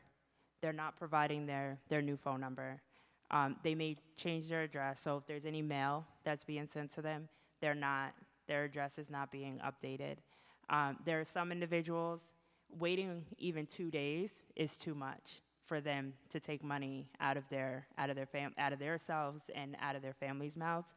So now they've gotten a new job, and specifically we had an individual who started working as a cook at a restaurant because he just couldn't wait. So it's that I want to do this because I know that this is a better opportunity for my family, but my family is hungry right now. Dr. Chatur. So you mentioned there's 568 people who are in your database. Would it be possible to send us like the demographics of male, female, what kind of minorities are on that 568 population? Because residents, non-residents, all of those breakouts. Because maybe there are things that are we assisting, requesting the assistance of the clergy to talk to their population, going into mosques, going to things that you're not thinking about. And also, some of the information that you mentioned, James, where you talked to them about how they should do, could some of those be static pages that they could access through the public library, so they don't have to talk to you initially? They would go into any library that they can walk to closest to their house, which is a free login. They can log in there, the information is there, which website to go to. There they put in their information, get that first information, and you get their contact. So you're sort of adding to that database, but you're also giving them information without you personally having to talk to each person, because you can't be in all places at the same time, right? Right, so you're speaking of creating another database, right? Not creating another database, having a portal where people can input their information. It goes to your database, but it also gives them access to use of the links to things that you should know. So some of that discussion that you would have would already be there without you physically being present. Ms. Smith, do you want to just comment on that, and then we'll... Yes. So, Dr. Chatur and board members, if we do have some way of attacking that. I'm not saying it's fully the answer, but if you hang on one second. Madam President, I just have to ask one more question. Thank you. We didn't talk, the other stakeholder group here obviously are the unions. And I'm kind of wanting to understand if we have pushed the union enough to sort of help us out in some of these arenas. Now, I don't know if that means transportation. I don't know if that means making sure that anyone on the bench can start in a pre-apprenticeship program, at least until we have, because we don't have that many going in there, right? We have a number in our PLA, but they're all like sitting on the bench. Is there something that we can do to start that process earlier towards that person's training in a trade? It's more about the job opportunity. So it's not the apprenticeship process is not like enrolling in school and then you just start in class. It's enrolling in a program, and now a company calls the labor union and says there's a job opportunity available, and now you can start the training. Right. But also I imagine that there may be some projects that are happening in the capital region where they're just not looking for apprentices because they're looking to move the project along. So it may be a little bit more delayed when it comes to new individuals. And I'm not saying that's what it is. I'm saying that I can imagine that could be. Right. But I would love to have that, figure out how we can have that conversation, because we've also talked about the fact that we know sometimes we're not going to have certain jobs begin at the high school, but there might be other jobs. And so if we can reduce that gap by which people are waiting, that would be great, by any means necessary. Yep, I completely agree with you, and I just want to say, so it's been a year and a half, and although the numbers are low, considerably the numbers are high, because this is a new, having a liaison between the community, the construction companies, and the trade unions is new. We're the only organization that's doing this in the capital region. So we've had to go, as a company, we've had to go through the learning curve of understanding the language of the unions, understanding the process of the unions, to understanding the misunderstanding that our community has about the unions. And then our reality is that we're also focused on some of the institutional isms that are engaged within the industry that we're in. So there's a lot of there's a lot of stuff, for lack of a better term, that we are addressing, and we have to address it delicately in order for us to foster positive relationships that's truly going to allow for all of us as a team to be able to have a positive relationship where we're going to be able to see the numbers go from 21 to 211, and everybody understands what everybody is doing. So right now, everybody's still learning each other so that we all are able to really come together and move forward. Okay, thank you very much. We appreciate that wrap up. I think you all know that while we totally understand that, we also know that there is an end to the Albany High project. So we are approaching, we have now 2 years, full years in. We do have other work that will come up in City School District of Albany in terms of construction work, so that doesn't mean that's the end of employment opportunities within construction work for the school, but it is something we really had hoped to target, that we would have more people on the job earlier. And so we understand what you're saying, but we still want to leverage the resources of the school district to benefit the community, and that's what we really want to do. So let's, I hope you guys will stay for the second half so that if we want to return to some of these, that you'll still be here, and then we'll talk a little bit about the ACUTA piece, and then we'll have another set of questions. Is that okay? Yeah?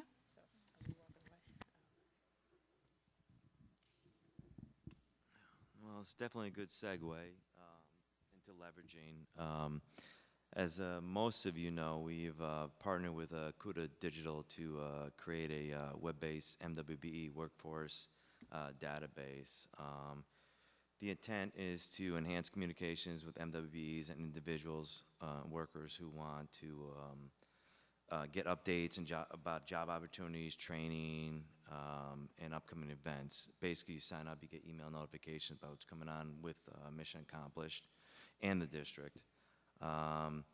There's online access to job-related resources, be it training, local unions, or requirements for apprenticeships. And a bullet I missed on there was, which is the biggest bullet, is a place to create a profile so contractors can find you. It's a place where you can list your work history, the trade you're interested in, any skills you may have, but more importantly, your contact info. So progress to date,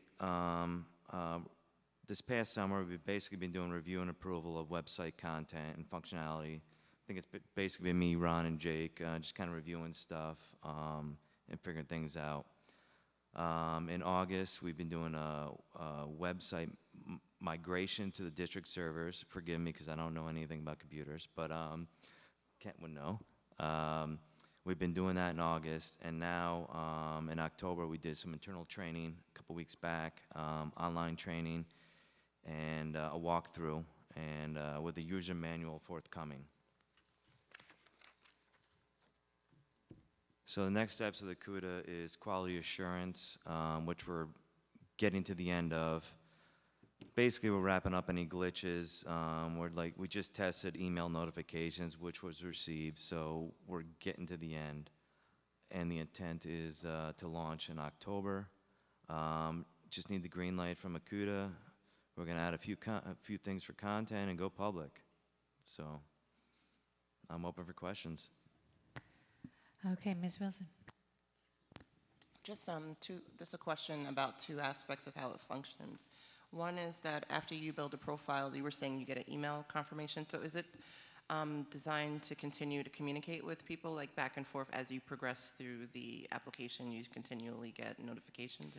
Yes, and you can opt out or opt in to email notifications. You can block yourself from whoever, but the intent is that you get email notifications from whoever may sign in, whether it's the district, Mission Accomplished, or a contractor.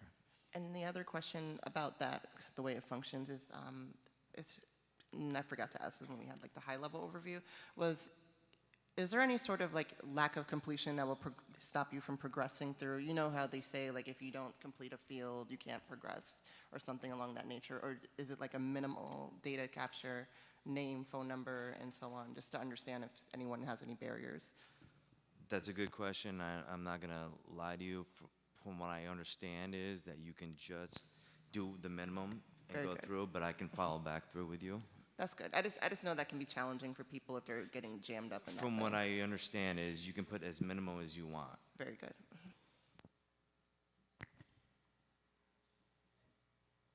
Ms. Smith, do you have a question? Thank you. This piece of the project has been, well, we'd hoped we could have gotten this off the ground much sooner as well, but we are where we are, and it's moving ahead. And I think this piece combined with our revamping of our website, this is really going to be super nice and accessible for and to the community and to a variety of stakeholders to find out more about what's happening with the workforce development piece around the high school and other projects. Mr. Mara, right now we don't, you said launch maybe when? I'm going to go back here. October. October? Okay, so we're pretty close. One of the other pieces to this, I think, that's important, Ms. Duncan shared with us, at least two stories, and these don't have to be the stories, but we do have a place on there, up on the website there, where we can, have videos, the same ones that perhaps you're working on with Jake, that can be on our website, so that other community members who are interested can hear from folks themselves about the process or about their experience or about their success and challenges as well. So I think that that's another nice piece of this, that we get to sort of allow community to share what their experience has been. So that's all I wanted to add. We're just delighted this piece is happening. Can I make one comment? Yes, please. I do agree it took a little longer than we anticipated, but I will say it started as a simple database and it's become a more comprehensive site where we can file reports and find out if contractors actually logged in and see if they're looking for people, so we can use that. So Can I ask a question? I don't really understand how this is, the way this is going to work. So there's two sides of it. There's the MWBE side, and then there's the EEOC side, the individual. Right. So I'm going to stick first with just the MWBE side. Okay. Is it the expectation that MWBEs will register on our site, and then this will be like a matchmaking program with contractors who are looking for subs? Is that the idea? it'd be twofold. It would be, yes, it'd be in matchmaking, but also to instruct potential MWBs become MWBs. I see. Okay. So, because I will say I am a certified women-owned business myself, and it is not an easy process, and it's an oddly strange process, in fact. So certainly coaching and support around that is helpful. So part of the goal is to help people who have a business get to the point of being a certified MWBE. Is that right? Correct. Carmen. Carmen, I need you to speak in the mic just because it's recorded. Oh, I'm sorry. That's where the coaching sessions come in. So the information session educates the business owner about what the MWBE certification process is, the history of it, the expectations from the state, from the city, and from the county. And then the coaching session is 30 to 45 days later. Okay. It gives people time to get the documents that they need and do the research that they need. And then we are pairing those individuals with people who are either at Empire State Development or the Community Loan Fund or someone like yourself who has gone through the process. So this way, if someone gets overwhelmed, there's an individual who has already experienced with that process to help them with not having as much anxiety around it. But in terms of the way the acute, that sounds fantastic. In terms of the way the database or the web-enabled piece is it really a collection mechanism for potential, and then we're going to turn them over to Mission Accomplished to support them, or is the actual online thing a tool for them to learn how to do that? The online is an initial tool to steer them in the correct way. Okay. And then my second question, that was very, very helpful, because there is, I'm sure you all know, that there's already a statewide database of MWBEs that we couldn't possibly replicate the sophistication of. And then on the other side, individual people, again, my question is it a matchmaking tool? Because how do we talked about contractors logging in, but we would need unions, right? Isn't almost all of our workforce on Albany High is union workforce, so we would want them the unions playing that matchmaking role, And right? that's part of our resources subpage where there is union contacts where they can reach out to them individually. To the So again, the primary goal is to collect contact information and then use interpersonal communication to actually help them figure this out? Is that, I'm not really understanding. it's a networking site. It's a networking site, or it's a place for people to just register their interest and then we collect that information and we turn it over to Mission Accomplished for follow-through? That's what I'm trying to understand. Is it doing something more than collecting contact information that then needs to be individually followed up on? It's not just collecting information, it's steering the contractors to them and it's steering the unions to them to. I guess I'll wait to see it because I'm not understanding. Am I under it? And Mr. Lesko, Selling it? I also wondered whether, Ms. Duncan, have you had a chance to see part of this product roll out? I haven't, but I Okay. was a part of the beginning conversation. Right, but I'm wondering, is there another opportunity before this launches this month for us to take a peek? Definitely. Okay. Because I don't know, I mean, October is here and we're moving pretty quickly through it. So I didn't know exactly the time of the launch, but if there's a possibility of us being able to access that before it actually goes fully live, that would be great. I think we have a facilities meeting on Tuesday, Okay, we'll have it then? Okay, of course. okay. Great, thank you, sir. But I just want to respond to your question to Ben. The site, so you go onto the site, you put your information. So now your information will be accessible to a prime contractor to be able to find you as a MWBE or as a WBE. Yeah, I understood that on the MWBE. I was talking about the individual side. The career candidate. Yeah. So for a construction company to be able to now go and see if they can hire a career candidate, that is the idea, some of the idea behind it as well, for a construction company to be able to go onto this site and see that James Mitchell is an apprentice or is a potential apprentice for masonry. This is an individual that you can now reach out to. Okay, any other questions for these guys? Mr. Emanyawi? So my question really just deals with the unions and what the benefit. Is there a tax benefit, or is there some kind of benefit to them using MWBE contractors? And are you guys really kind of pushing that side to them?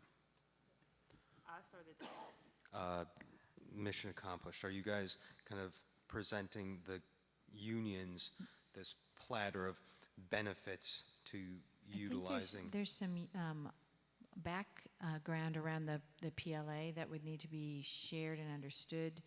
I don't know if we can do that Yeah, I think that quickly. it's a pretty in-depth question. But Yeah, because there's a legal structure and a legal negotiated document that exists that creates that expectation. It's not just would the unions like to. There's a legal agreement that preceded your time on the board that's a piece that's not part of your understanding. So I don't know. Madam President? Yes. And you are going to now join the Facilities Committee. So prior to the 22nd, I'll make sure you have that information. And we can also talk about that by phone. you. But your question is a good one, and it's one that we have certainly talked about from the day we started the project. So we'll fill you in. Appreciate it. Okay, thank you. Okay, because that is a good question and important to understanding the nature of the incentives for the unions to look for our folks to participate.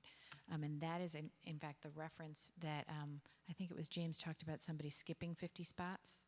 That has to do with that agreement that we have with the unions, and they will preference our folks once we get them in the mix. Mr. Lesko, did you have something? I could do that narrow piece quickly if you need me to. If you can do it in 1 minute, sure, go for it. So and this is going to be very, top level. The PLA that the board entered into for this project calls for a minimum requirement of 15% participation for MWBE contractors on the project, and it also set aside or carved out 20 direct hire positions for union workers. So Andre Goodby is a perfect example. He was at number 55 on the bench waiting for a job. Turner Construction called and said, hey, I need an electrician. Do you have somebody from the mission accomplished process on the bench? They said yes. Andre Goodby leapfrogged 54 people and has spent the majority of this year working as an electrician on the Albany High School project. We've had 2 of those individuals so far. So there are 18 of those, that minimum direct hire requirement still available to us. And again, we're hoping that sooner rather than later we can identify 18 plus additional Andre Goodbys to take advantage of that. Okay, more coming from the Facilities Committee minutes the next time we have Facilities Committee. Thank you all so much for spending your evening with us. We really appreciate it and the work that you're doing. That brings us to the summer school topic.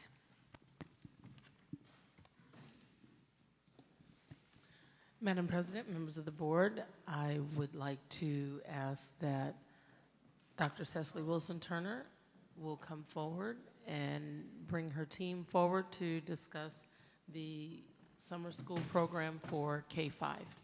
So welcome. Thank you.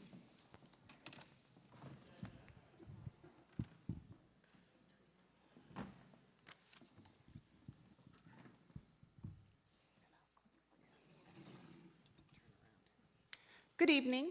So before you this evening, you have our 4 summer school coordinators, and I will just name them and the sites that they oversaw this summer, as well as their school year position.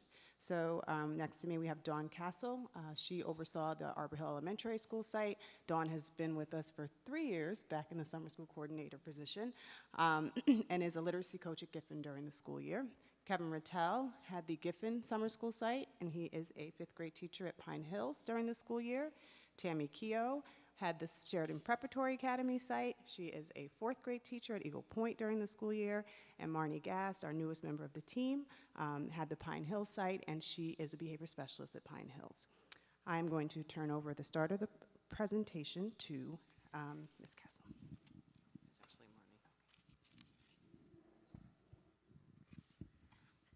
Good evening, and thank you for all coming to hear about our summer school presentation. We're going to start with a program overview for what our summer 2019 program looked like. Our major focuses were academics and enrichment. Our target audience, we wanted to target the students that demonstrated high growth but low achievement. Our goal was to prevent summer loss and improve the outcomes for the targeted standards. And the structure we ran at the program was the same for all 4 sites. And our morning consisted of the academic programming with our district teachers, and the afternoon was an enrichment program, which also included some of our district teachers and also the Boys and Girls Club and YMCA programs.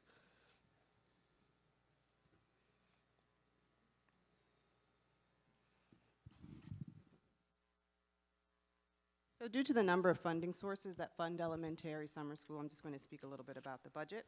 Our total proposed budget was $860,000, and our expenditures were just under $650,000, so we underspent by just over $200,000, with very clear reasoning as to why. We had some difficulties filling our 8 ENL positions, and therefore we're only able to have 4, so we had 1 ENL teacher at each program site. We had hoped to have a special education teacher at each program site. We were only able to hire 1 instead of 4, which we were able to figure out how we supported students across the 4 sites. We also wanted 4 coaches at each site. We were only able to locate 2. We also had a change in our schedule when we implemented field trips, where teachers had the option of going on field trips with students, and so those who did not, we did not incur that cost. And one of the most significant positives was we saved in transportation because of how the transportation office routed us this summer, which was awesome, not only from the financial perspective, but from a programming perspective. They limited the number of buses that we actually had to utilize, therefore to keep track of and put students on as a result of us being at the 4 sites.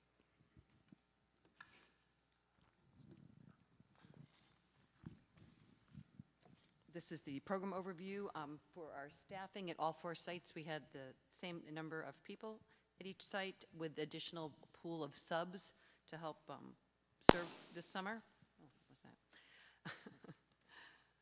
that? As far as the enrolled students, the demographics were respective of what our district looks like for our summer school enrollment, and the largest group coming from African American, Black, and Latinos, which was representative of our district demographics.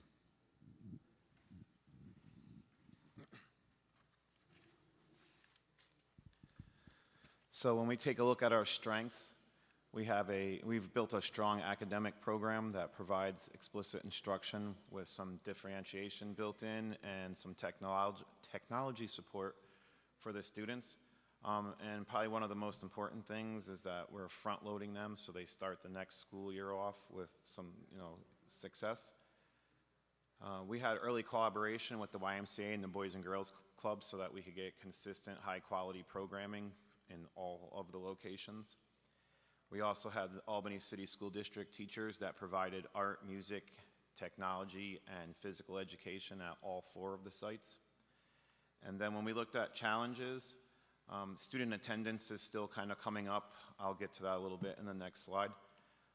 We had unequal class sizes, so within a program and then within the programs across, we had some uneven classrooms where there was 10 people in one class and 15 people in another class.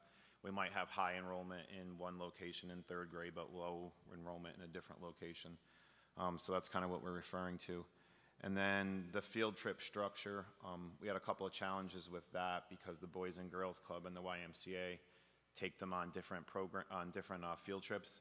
So if they didn't line up grade levels, sometimes it was leaving a classroom short on students. So in other words, the Boys Club might have taken half of the 2nd graders, so the other half are left with us, and then their time for a field trip is just at a different time. So that's one of the challenges we're going to look at addressing for next year. And then as far as attendance is concerned, it is higher than it was last year. We're up to 85% attendance rate. So again, that's something that we still want to work on and have it even higher, but if you take a look at it, if you look at, for example, students that miss 3 or less days, we're up to 88%. We think some of that is due to the fact that we started after the 4th of July, so we're not losing those initial kids in the beginning. So that seemed to kind of give us a push. So 85% isn't bad. We're going to try to work that even higher for the next time.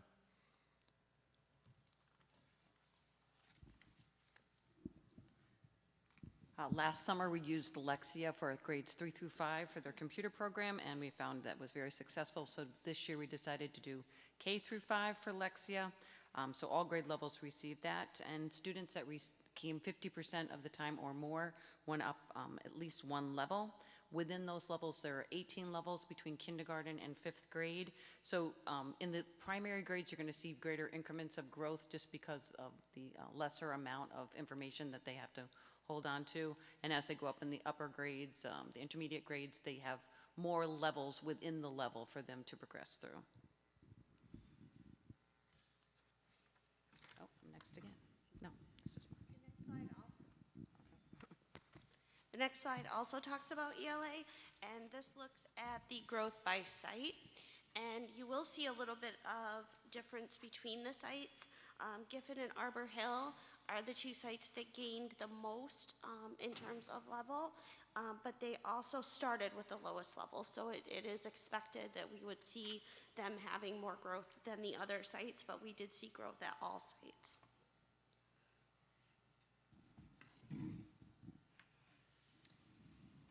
And I'm looking at the math part of it, and we use Math Navigator. That was a 1 standard focus per grade level. If you notice that all grade levels showed growth, especially in 2nd and 3rd grade. 2nd grade had 34% growth, and 3rd grade had 42% growth.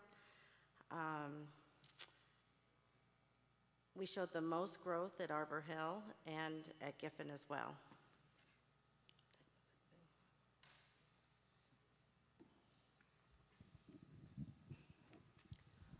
So we were pretty content with the overall structure of our program this year as we continue to refine this piece each and every year.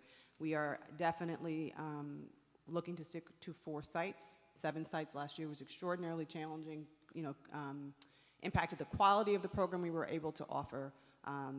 So we want to ensure that we continue at 4 sites. So our major changes really are reductions.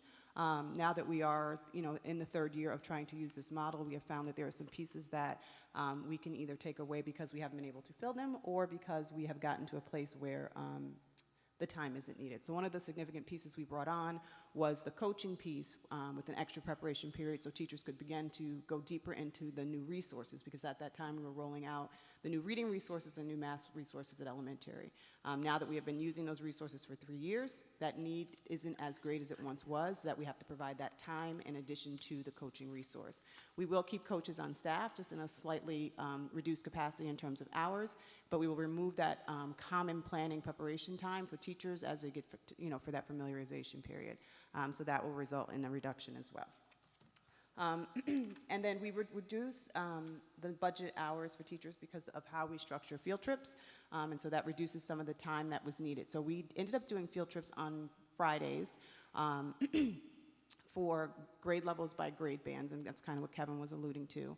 And so the academic day ended up ending at 10:30, so that they had an opportunity to go off-site for a true field trip versus some of the field trips we've experienced in the past. Teachers were not required to participate in those field trips because we had our YMCA and Boys and Girls Club staff come in earlier at those times to take over for that time slot. Teachers who chose to were allowed to be paid to support and go on the field trip with their children. Some did, some did not. And as a result, that's why we saw the budget expenditure not be as high, and therefore we can budget differently as a result of that. So just 2 small areas that we can reduce for programming. And those are the only changes that we've discussed to date for summer school. Now I'll turn it over for questions. Board colleagues, Ms. Mann? It's more of a comment. I remember it was this time last year, you were presenting, and it was around the 7 sites. And then we did the 4 sites, and I just really appreciate the thoughtfulness that went into that. And I appreciate seeing the growth that occurred across all of the grades and all the sites. So it's more of a comment. So thank you. Thank you. Ms. Krejci? So you'd mentioned, thank you for the presentation. It's really nice to see what you're doing with the summer school at the elementary level. I just wanted to ask, you'd said one of your concerns was unequal class sizes, and was that across grades or across buildings or both? What do you feel contributed to that, and what do you think we can do differently next year to kind of equal that out a little?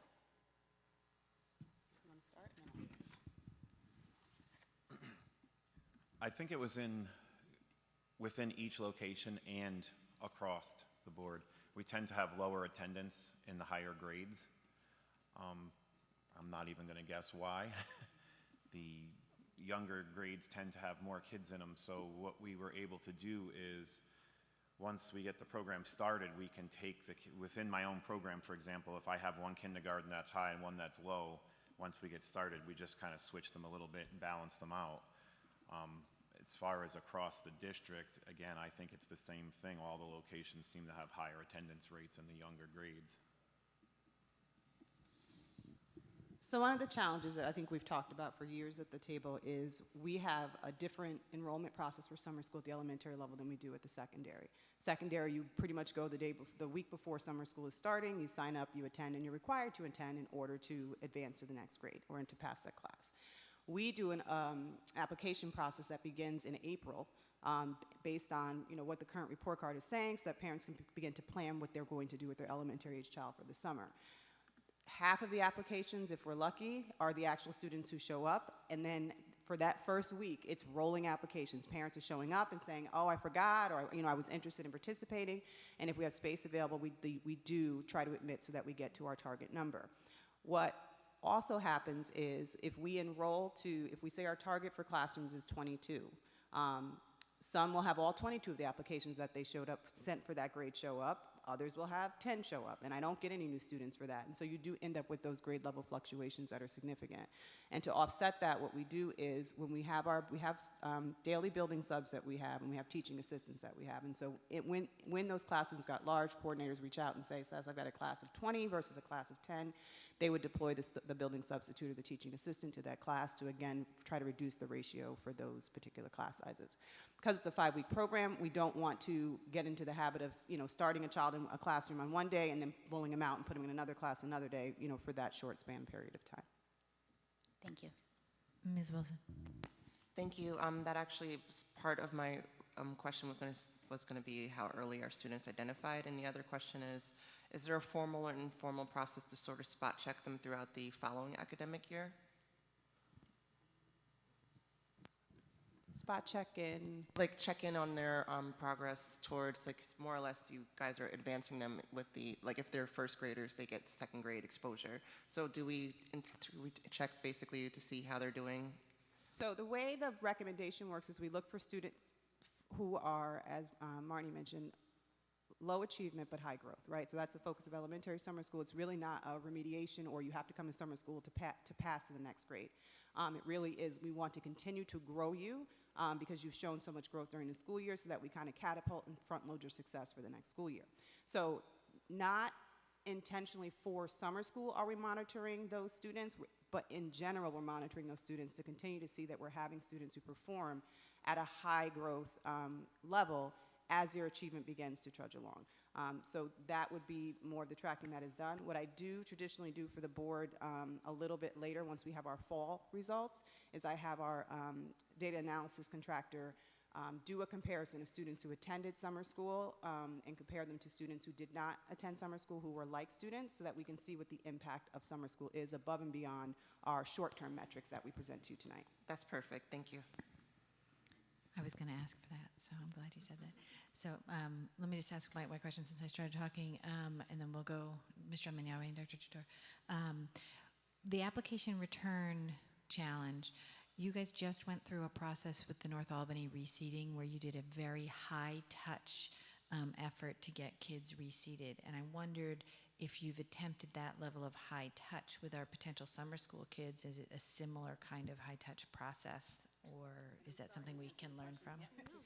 I'm sorry, because some of this is some of before that I bring them on board. So what we did this year, actually, was we did application support nights in our buildings, much in the model of what we had to do for North Albany to kind of do that reach out. When schools have particular families or students that they want to target or make sure that they attend, they are often sending the homeschool coordinators to the home to have them fill out the application to make sure that they attend. And some of that may be our challenge in terms of who actually ends up showing up. Like we may be so intensive in our recruitment to get people on that list that people are just like, okay, yep, I'm signing up, leave me alone, and they already actually have other plans for summer or something else comes up. So we do a concerted effort really to get to those target numbers before the program starts so that we can feel confident in whom we've hired to do that work, but it doesn't guarantee that we have the families show up that we intend to show up. Mr. Manyawi. So I had a general request about the attendance rate chart, if you can go back to it possibly, and also the other graphs. Just simply put, I'd like to look at this in a different way. So I see that you guys have it kind of tiered, so there's 100% attendance, 140 students out of what I think is 656 students made it, but I would like to see it. Okay, so percentage-wise, 140 students is probably 20% or 25%, and then go on that way. So because the way you have it right now, it's a little convoluted the way I look at it. So 644 students missed 12 days or less, but they also, in that 644 students, there are the 140 students that got 100% attendance, correct? So I just want to see it broken down. So how many students actually missed 12 days or more?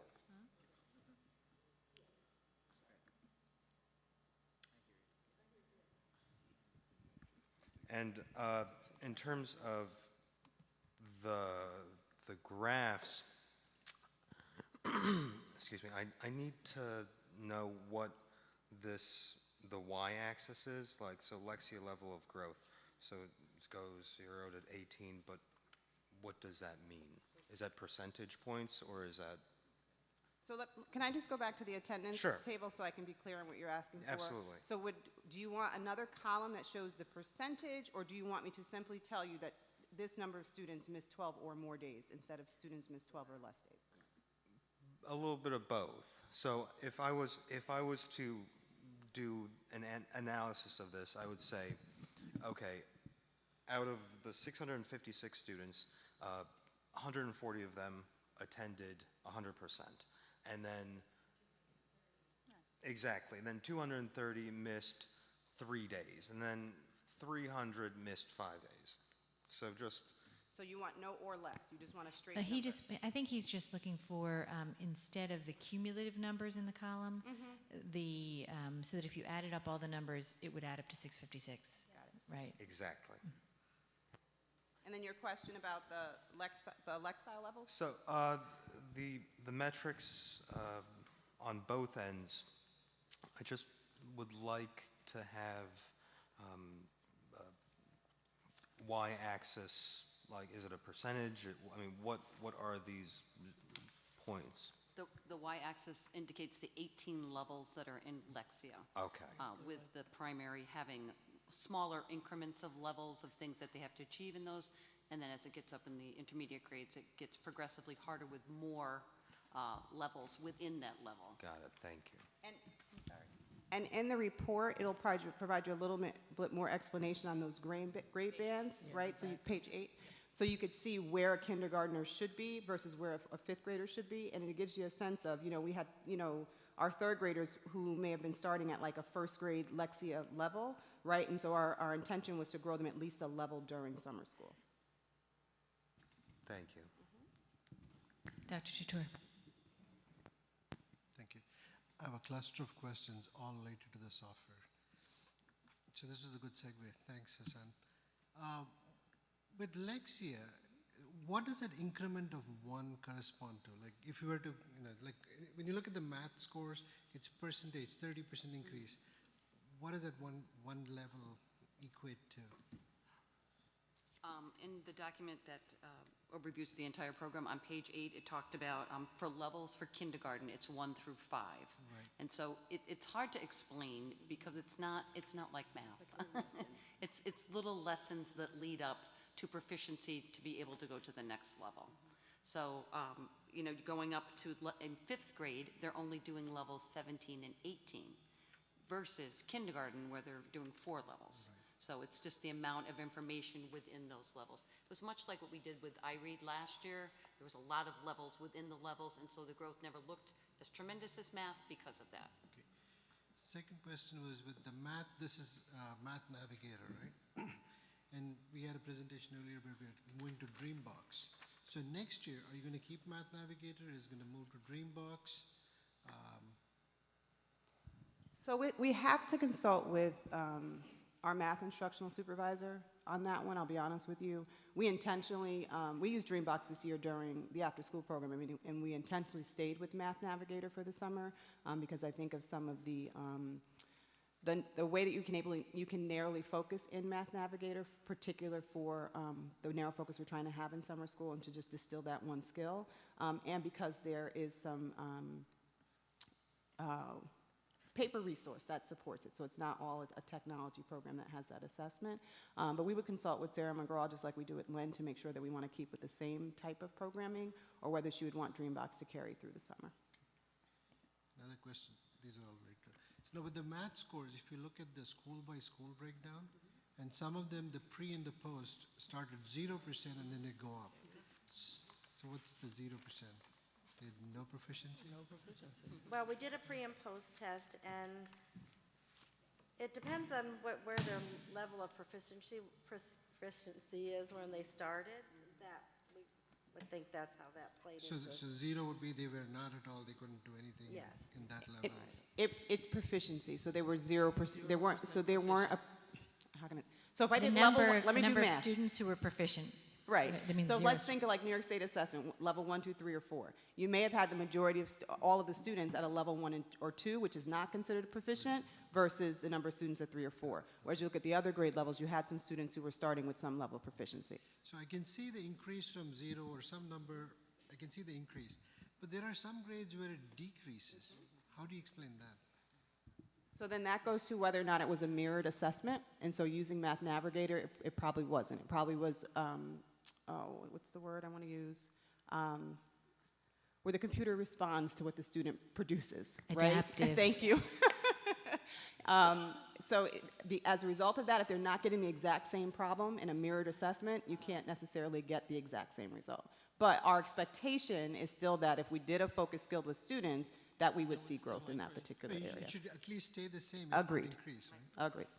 It could be attendance because, and thank you, because we for the Lexia data, we are controlling for attendance. That's how Mr. Finn provides it to us, but we do not control for attendance in the math data. And so what you may be seeing is a result of students who were in that missed 12 or more days group. That makes sense. Thank you. Any other question? Ms. Smith? Ms. Krejci? I just had a quick question, and it was regarding the reducing hours on Friday for the field trips. I know that not all our teachers took advantage of being able to go on the field trips, but do we think it would make summer school teaching less attractive if it's only a four-day week, 4-day pay, or is that going to be an advantage to have a 4-day work week? On those beautiful sunny Friday mornings, I don't think anybody was really sad that they were leaving at 10:30 if they decided not to go on the field trips. I think that's something that we think about in the hiring process, and I think people will make that decision.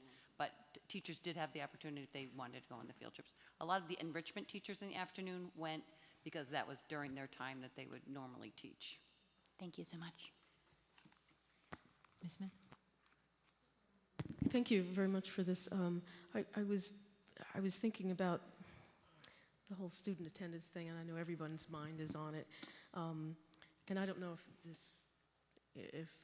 I guess I wanted to know what ideas, some of the ideas you might have for next year. And something I was thinking of asking is how much of the hands-on work that students do during the year actually gets incorporated during the summer school.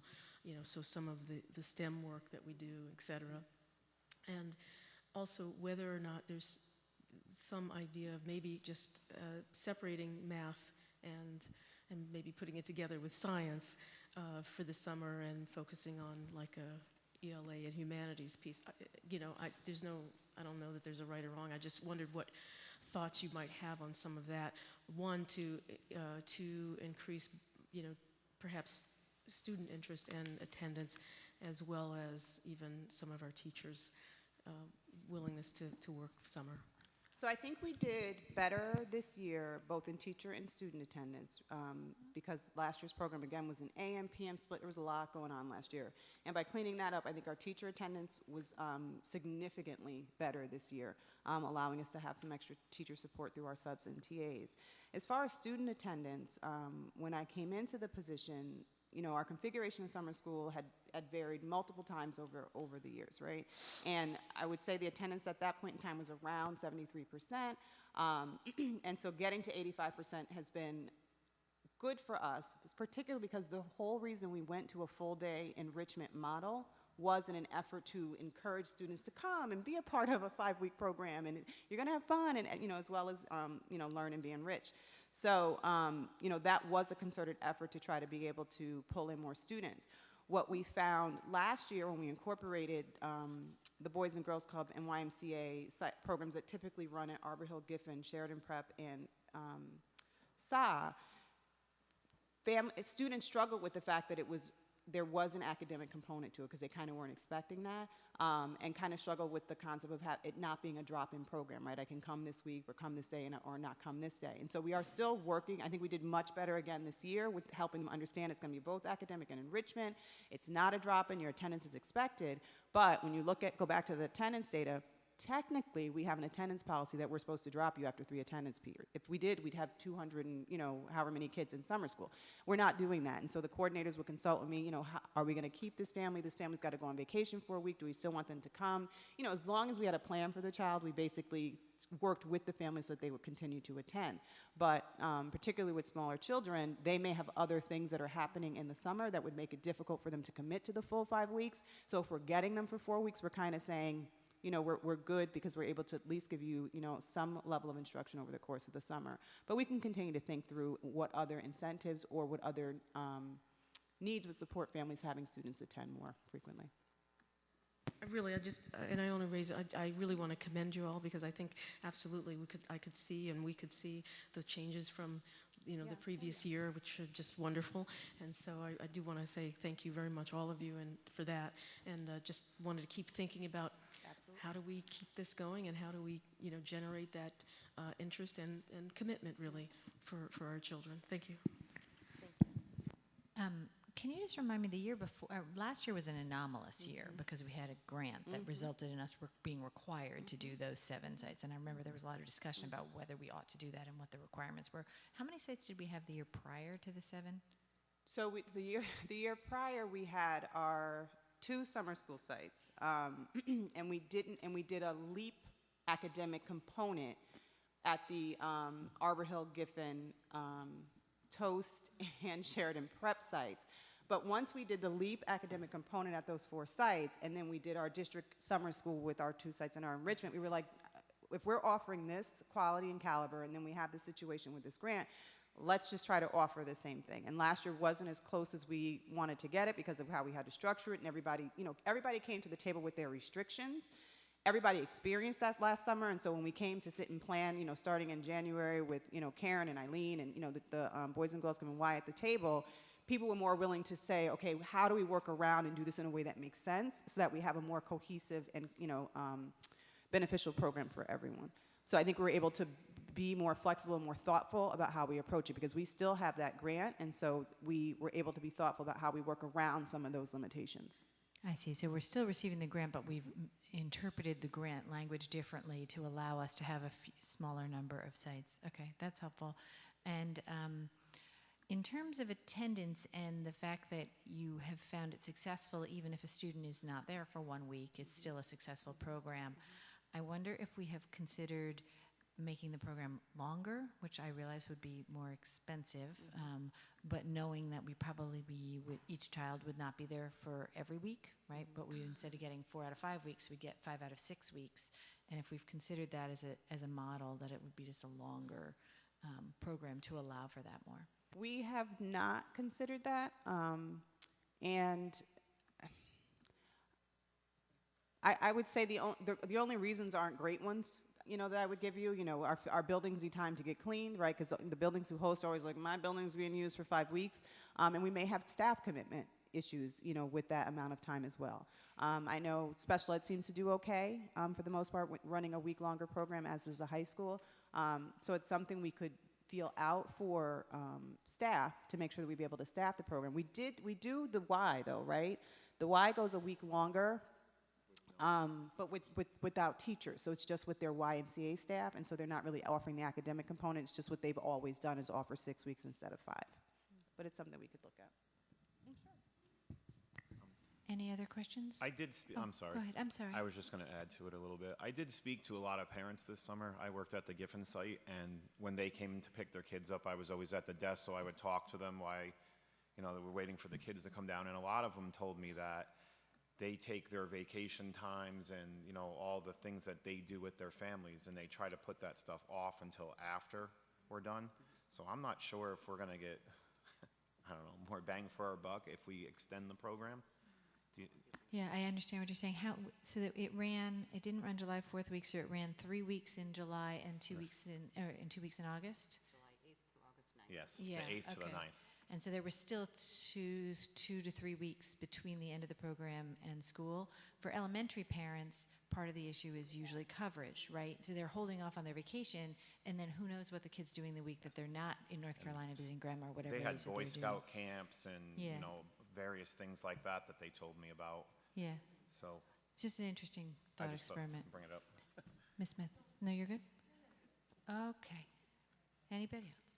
Off we go. Thank you very, very much. We appreciate all of the work that you've done. Can I just throw one more thing in? I forgot. I meant to say earlier, I meant to say this when you did the other summer school presentations, and I forgot, and I want to do again. It's really helpful for the board when we get comparative year over year, right? So for example, for attendance, I know that you're going to have a really hard time with some of it because the program was so crazy different last year, but for attendance, it would be nice for us to be able to see the increases in attendance year over year after year. I mean, at that point, we should. I'll do an SBU on that, because that's just me going back through the previous program reviews, and I'll just create a chart for that. So Yeah. that's easy. Even there will be nuances because of how it may have been measured, but at least we have a general picture of what it looked like. Yeah, over we time. want to celebrate your Yep. successes because we know that the attendance has improved. Thank you very much.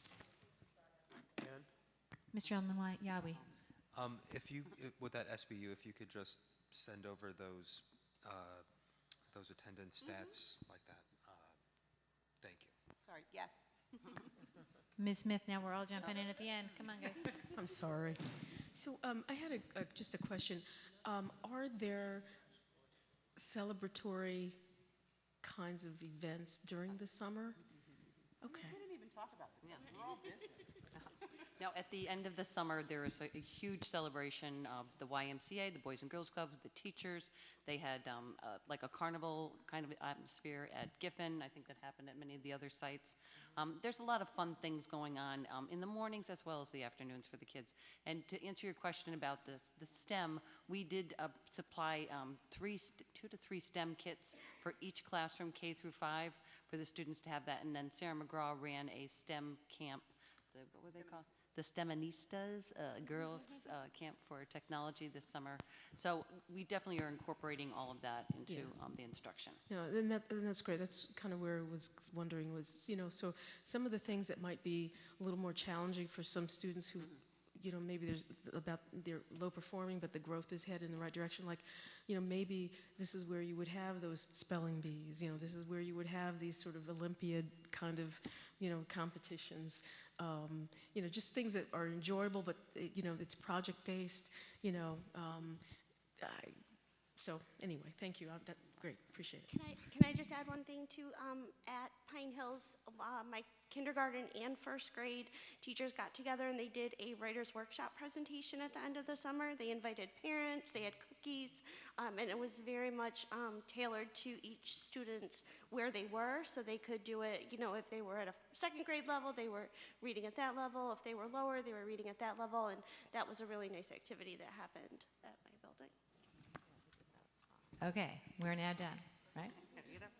This is such an interesting topic, and we really believe that you guys are stemming that summer slide, so that's why we really want to talk about it. We would probably stay for another hour and just talk about summer school, but we're not going to do that tonight. So thank you very, very much for being here. We appreciate it. Thank you. Thank you. This brings us to the 2018-2019 academic report. So at this time, I'd like to welcome Mrs. Bechtel to the microphone. And thank you so very much, Karen, for coming and providing us with this update. And she has 2 updates, which I think she's prepared to go back to back with. We have the academic report, and we then have the new course proposals. And Dr. Wilson Turner will accompany.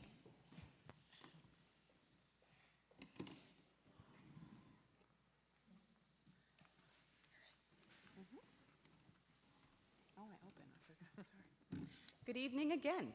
So tonight we will be presenting our academic data from the 2018-19 school year. As has been our tradition, we will provide you information on both the New York State assessment data, the NWA assessment, and a small snippet on Ames Web data as it relates to our K-2 literacy initiative. Okay, we are going to start with the New York State test data. And begin actually with the percent refusing information. Interesting thing is with the percent refusing for both ELA and math is that number is declining over time. It seems as if we don't have quite the same climate as we once did, and people are opting into to the tests. We actually had 7 elementary buildings that were below that 5% refusing.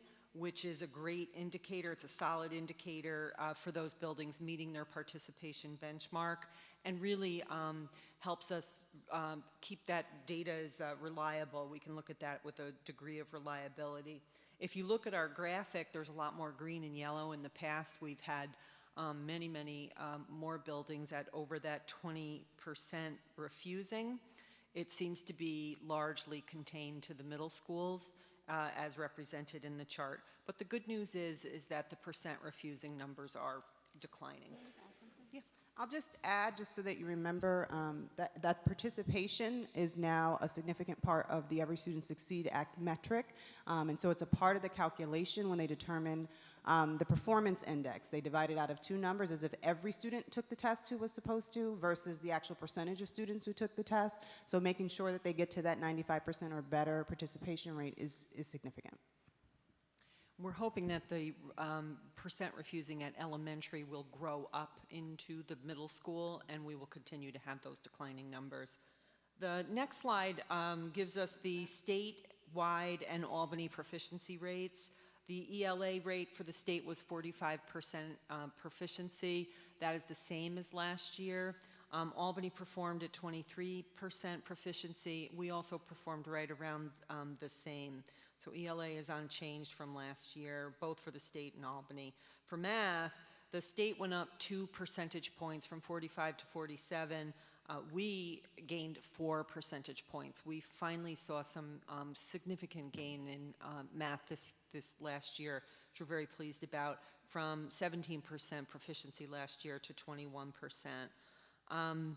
Next, I always like to provide the board with the local and small city district proficiency rates to kind of get a sense of what everybody else is doing across the state. It's really just a point of interest. There's not too much to say about that. The small city schools seem to share some characteristics, and it's reflected here. Next is the ELA overall district results for the last 3 years, and those results really are somewhat flat this year. However, we do have some good news as we continue with this presentation in this area. I think Cecily will take it from here. Yeah. I'm having trouble. Thank you. So this chart just shows you the grade by grade performance for the district over the last 3 years. And as you can see, third grade is the grade that has experienced the most consistent growth, which supports right now, as we keep talking about that K-2 literacy initiative that we put in place approximately 3 years ago, that we're going to begin to see that pay off more and more over time. We were flat at grade 4 as a district and then declined for grades 5, 6, and 7 slightly, with a slight uptick for 8th grade. And so next I'll go into some specific highlights for each buildings that are getting us to these numbers. So as I mentioned, grade 3 continues to trend up, and equally important, we always remind you, is that decrease in level 1s. When we talk again about that performance index as part of the Every Student Succeed Act, level 1s receive 0 points in that calculation. And so the more that we move students to the level 2 or that approaching grade level standard, the more significant that is for their progress and the progress of our district. In our district, 8 out of 12 third grade classrooms experience those gains. I'm excited to add Pine Hills, grade 3, to the group of grade levels at each school that have reached the state proficiency level. And that is significant because that is a positive trend for that building that they have to look to sustain and hope that it is not just a trend that is specific to a cohort of students. But they actually, as we will see later, achieved over 50% proficiency for their third grade students alongside New Scotland, Montessori, and Eagle Point. I'm not going to go through all of the highlights on the school. We are pleased to have a highlight for each school because that means there are some things moving in the right direction for each building. But I do want to highlight those buildings where you are seeing multiple grade levels experience gains over time. Arbor Hill at grades 3, 4, they saw that reduction in level 1s, which they have continued to see over the last 3 years, and thus their proficiency continues to increase consistently as well. That speaks to systems and programs and processes being in place that are being sustained over time and not just those pockets of excellence that we know will not be able to carry the district forward. And fifth grade increased their proficiency as well. I want to highlight Giffen, grades 3 and 4. Again, the reductions of level 1s and 2s being significant, and the increasing of proficiencies for grades 3 and 4. North Albany Academy, even though we no longer have them as an elementary school, was a school we were concerned about because they were at 4% proficiency last year, and took that very seriously and made some significant gains at every grade level. So it was not just a cohort success issue, it was really an effort by that school, and those students are now distributed through our schools, so that was important work for them to do. Again, Pine Hills had a significant decrease in their level 1s for grade 3, and I'm highlighting them not because of every grade, but because they had the highest proficiency rate in 3rd grade for the district. And so it tells that building that they have the ability to reach and exceed that state level performance standard as a building, not just a grade level. Toast grades 4 and 6 experienced those gains, and at Myers Middle School, grades 6 and 8, both the reductions in level 1s and increases in proficiency, really significant in grade 8, from 12 to 25%.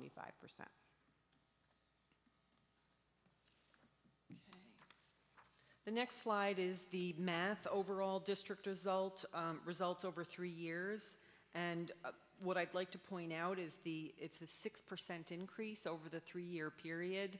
So we do seem to be seeing this trend up, and when we look at it from the 3-year lens, we are seeing the positive trends both in the New York State data and the NWEA data. And then that corresponding decline in the ones, I just have to go back to Arbor Hill that started 2 years ago with that 73% of kids in the level 1, and now have brought it all the way to 27% at level 1. That's really significant, an accomplishment. We're moving in the right direction there. And then back to Cecily for the grade level. So as Karen mentioned, really nice seeing that growth in math and seeing that it was not carried just by one grade level, but every grade level, with the exception of 8th grade, which remained flat, experienced an increase in overall proficiency.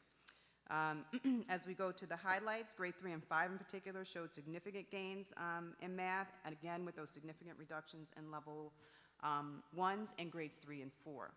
Again, I will highlight the schools with those multiple grade level highlights, again because it's showing a trend of systems and programs in that building versus an off cohort. So again, Arbor Hill, grades 3 and 5, reductions in level 1s and increasing proficiency. Delaware Community School, reducing level 1s at grades 3 and 5, increasing proficiency by almost 10% in grade 3 and over 13% in grade 5. Eagle Point, Giffen, grade 3, 4, and 5, again, significant reductions in level 1 and increases in proficiency, grade 4 from 3% to 18% proficiency. And North Albany Academy, again, although not one of our schools anymore, again, significant decrease in proficiency or level 1s. And even when we talk about that cohort conversation, you're going from 78% level 1s when they were 4th grade to 56% level 1s when they were, 3rd grade to 56% when they were 4th grade. So again, looking for those patterns where we're seeing the growth and those trends. Toast for the 2nd year in a row, grades 3rd year in a row in mathematics, grades 3, 4, 5, and 6, reducing level 1s and increasing their proficiency in all of those grades. But the highlight for Toast is that grade 4 team was able to go from 21% proficiency to 53% proficiency. So it'll be interesting to see the progress that that cohort makes and to see if we are seeing consistent progress in 4th grade over time. I do want to highlight at the middle school level the continued reduction in level 1s for grade 7 at Hackett, an increase in proficiency, and reduction in grade 6 at Myers, an increase in proficiency as well. Okay, we'll move the presentation now to the NWEA data, the MAP-R and MAP-M data. I'm sorry, just going to say, do you guys want to ask questions about state tests first and then go with MAP? Would that be possible? Because otherwise we get too many numbers flying around. Ms. Grady? I just wanted to say it's really great to see the increase in our numbers on the 3 to 8 tests, and I wondered if we'd done any comparison of how our increases are they consistent with state results? Are they greater than the state results? Because I know it's all about where SED sets the cut scores, so I'm curious about that. So we actually, we have looked at that, and then today we actually looked at it with the elementary principals in particular to see how we modeled to the district, each school to the district, and each district to the BOCES, and then each district to the region. And what we found was in the areas that we tended to trend positively when the BOCES trended positively and negatively when they trended negatively. But more importantly, what we saw is the areas that we chose to focus on very intentionally last year are what we call the priority standards, and those are the most assessed standards that are found in the released questions, and those are the areas where we in fact saw the most growth for our students, thus impacting our overall proficiency rate. So we do take a look at how we perform in comparison to others.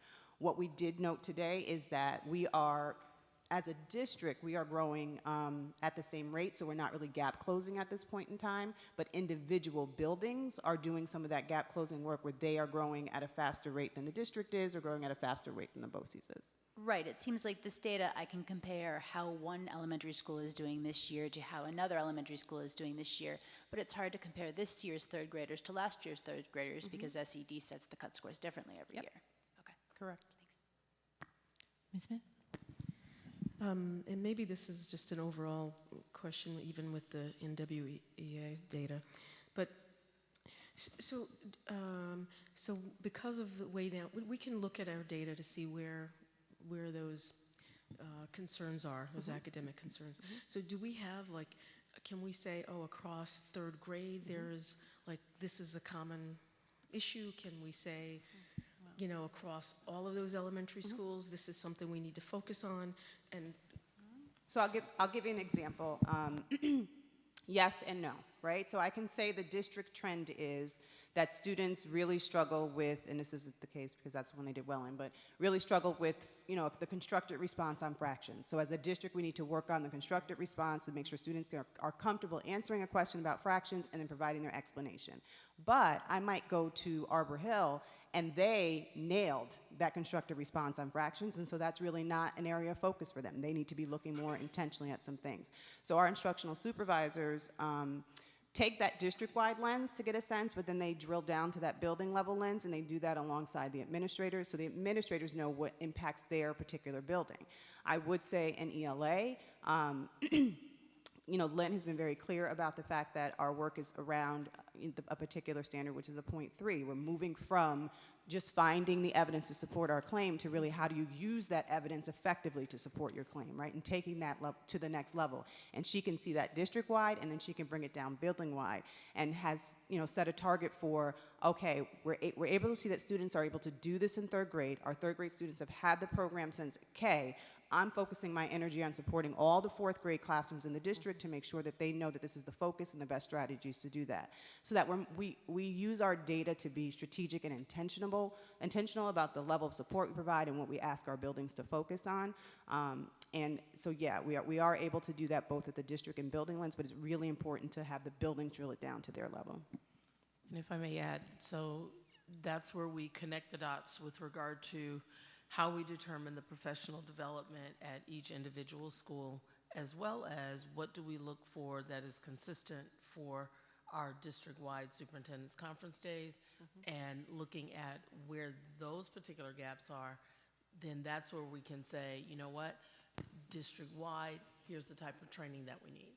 So that just kind of closes the loop with regard to how that data is used. And also what your coaches might focus Correct. on. Absolutely. Got it. Okay. And then the SEPs too play into it as well, because they have really identified those areas that the individual school buildings need to work on, using this kind of data, using past data, so that they can maintain that focus on the work at that individual building level. Anyone else have a question about these? I just want to ask one question about the overall results. First of all, it's wonderful to see the math numbers going up, right? That's fantastic. I was a little disappointed that the ELA numbers not only were flat, but we actually have more level ones this year than we had last year district-wide. The percentage is higher. And I was wondering, given the fact that we are into, a third year of investing in ELA rather significantly, how we attribute that. Why, like, what, is it just because of our transiency, so it's different kids who have been exposed? What do we think that is? I think that we are looking very closely at grade 3 and the really positive results that we have had at that grade 3 level, and really focusing our attention on making sure that the gains that the third graders had last year will continue to maintain those for grade 4. You have to remember that our students who tested in third grade this year were the first students that had had the program for the 3 years, the whole literacy initiative. Our 4th, 5th, 6th graders have not had the benefit of that strong foundational program that we have now put in place. So we see that as a possible cause for why we're a little flat there. So also, so similarly what we did with the math, with the instructional supervisors and the building principals, we did some similar work with the ELA. And what we did is we took the data from the item analysis that the state provides. We went through the priority standards and the questions that are assessed the most to look at where students gain points and where students lost points. And then we physically went into the test booklet to look at what we're asking students to do. And so one of the most significant things that we noticed is you're asking, the third grade test had Lexile levels, or I'm going to reading levels for someone who may be a third grader versus someone who can read at a 7th or 8th grade level. That is the range of passages that students are asked to read. They are then, in some instances, asked to compare the 4th grade reading level passage that they have with the 7th grade reading level question passage that they have, and then give a written response on that. And here's where I'm going to be very transparent. What we know as a district is writing is our next area of focus, particularly at the elementary level, because what our children can think and explain verbally, they are not able to consistently articulate in writing and aren't receiving their full points for that. And so we have an intentional focus around making sure that students can write at the level they expected, but we also have to work on moving from, really our focus for those first couple of years in the literacy initiative was on foundational skills. We talked about the fact that when we went into Common Core, the foundational skills piece came out. Like, that's the phonics instruction, the things that actually help you break the code, right? So with that focus on the foundational skills, we can't lose sight of the fact that we also have to do the thinking and comprehension work at the citing of the text evidence, all of those pieces that go into be able to read and write a response. So our task is multifaceted, and what we have to prepare our students to do to not only be able to read the text and able to comprehend at a certain level and to be able to respond effectively, usually in a compare and contrast situation. So we are aware that the levels of the text can vary from passage to passage. Literally, the first passage on the third grade test was at a 7th grade level. So if I'm a child who's like barely reading for my third grade level and thought I was competent, I'm taking a step back at some point in time. But that is an excuse for us. We have to prepare our students for the assessment that they are going to have to sit for, and we have to prepare them on how to unpack and access a text that may be at a higher reading level than they are used to, using effective strategies and skills so that they can explain their thinking around it.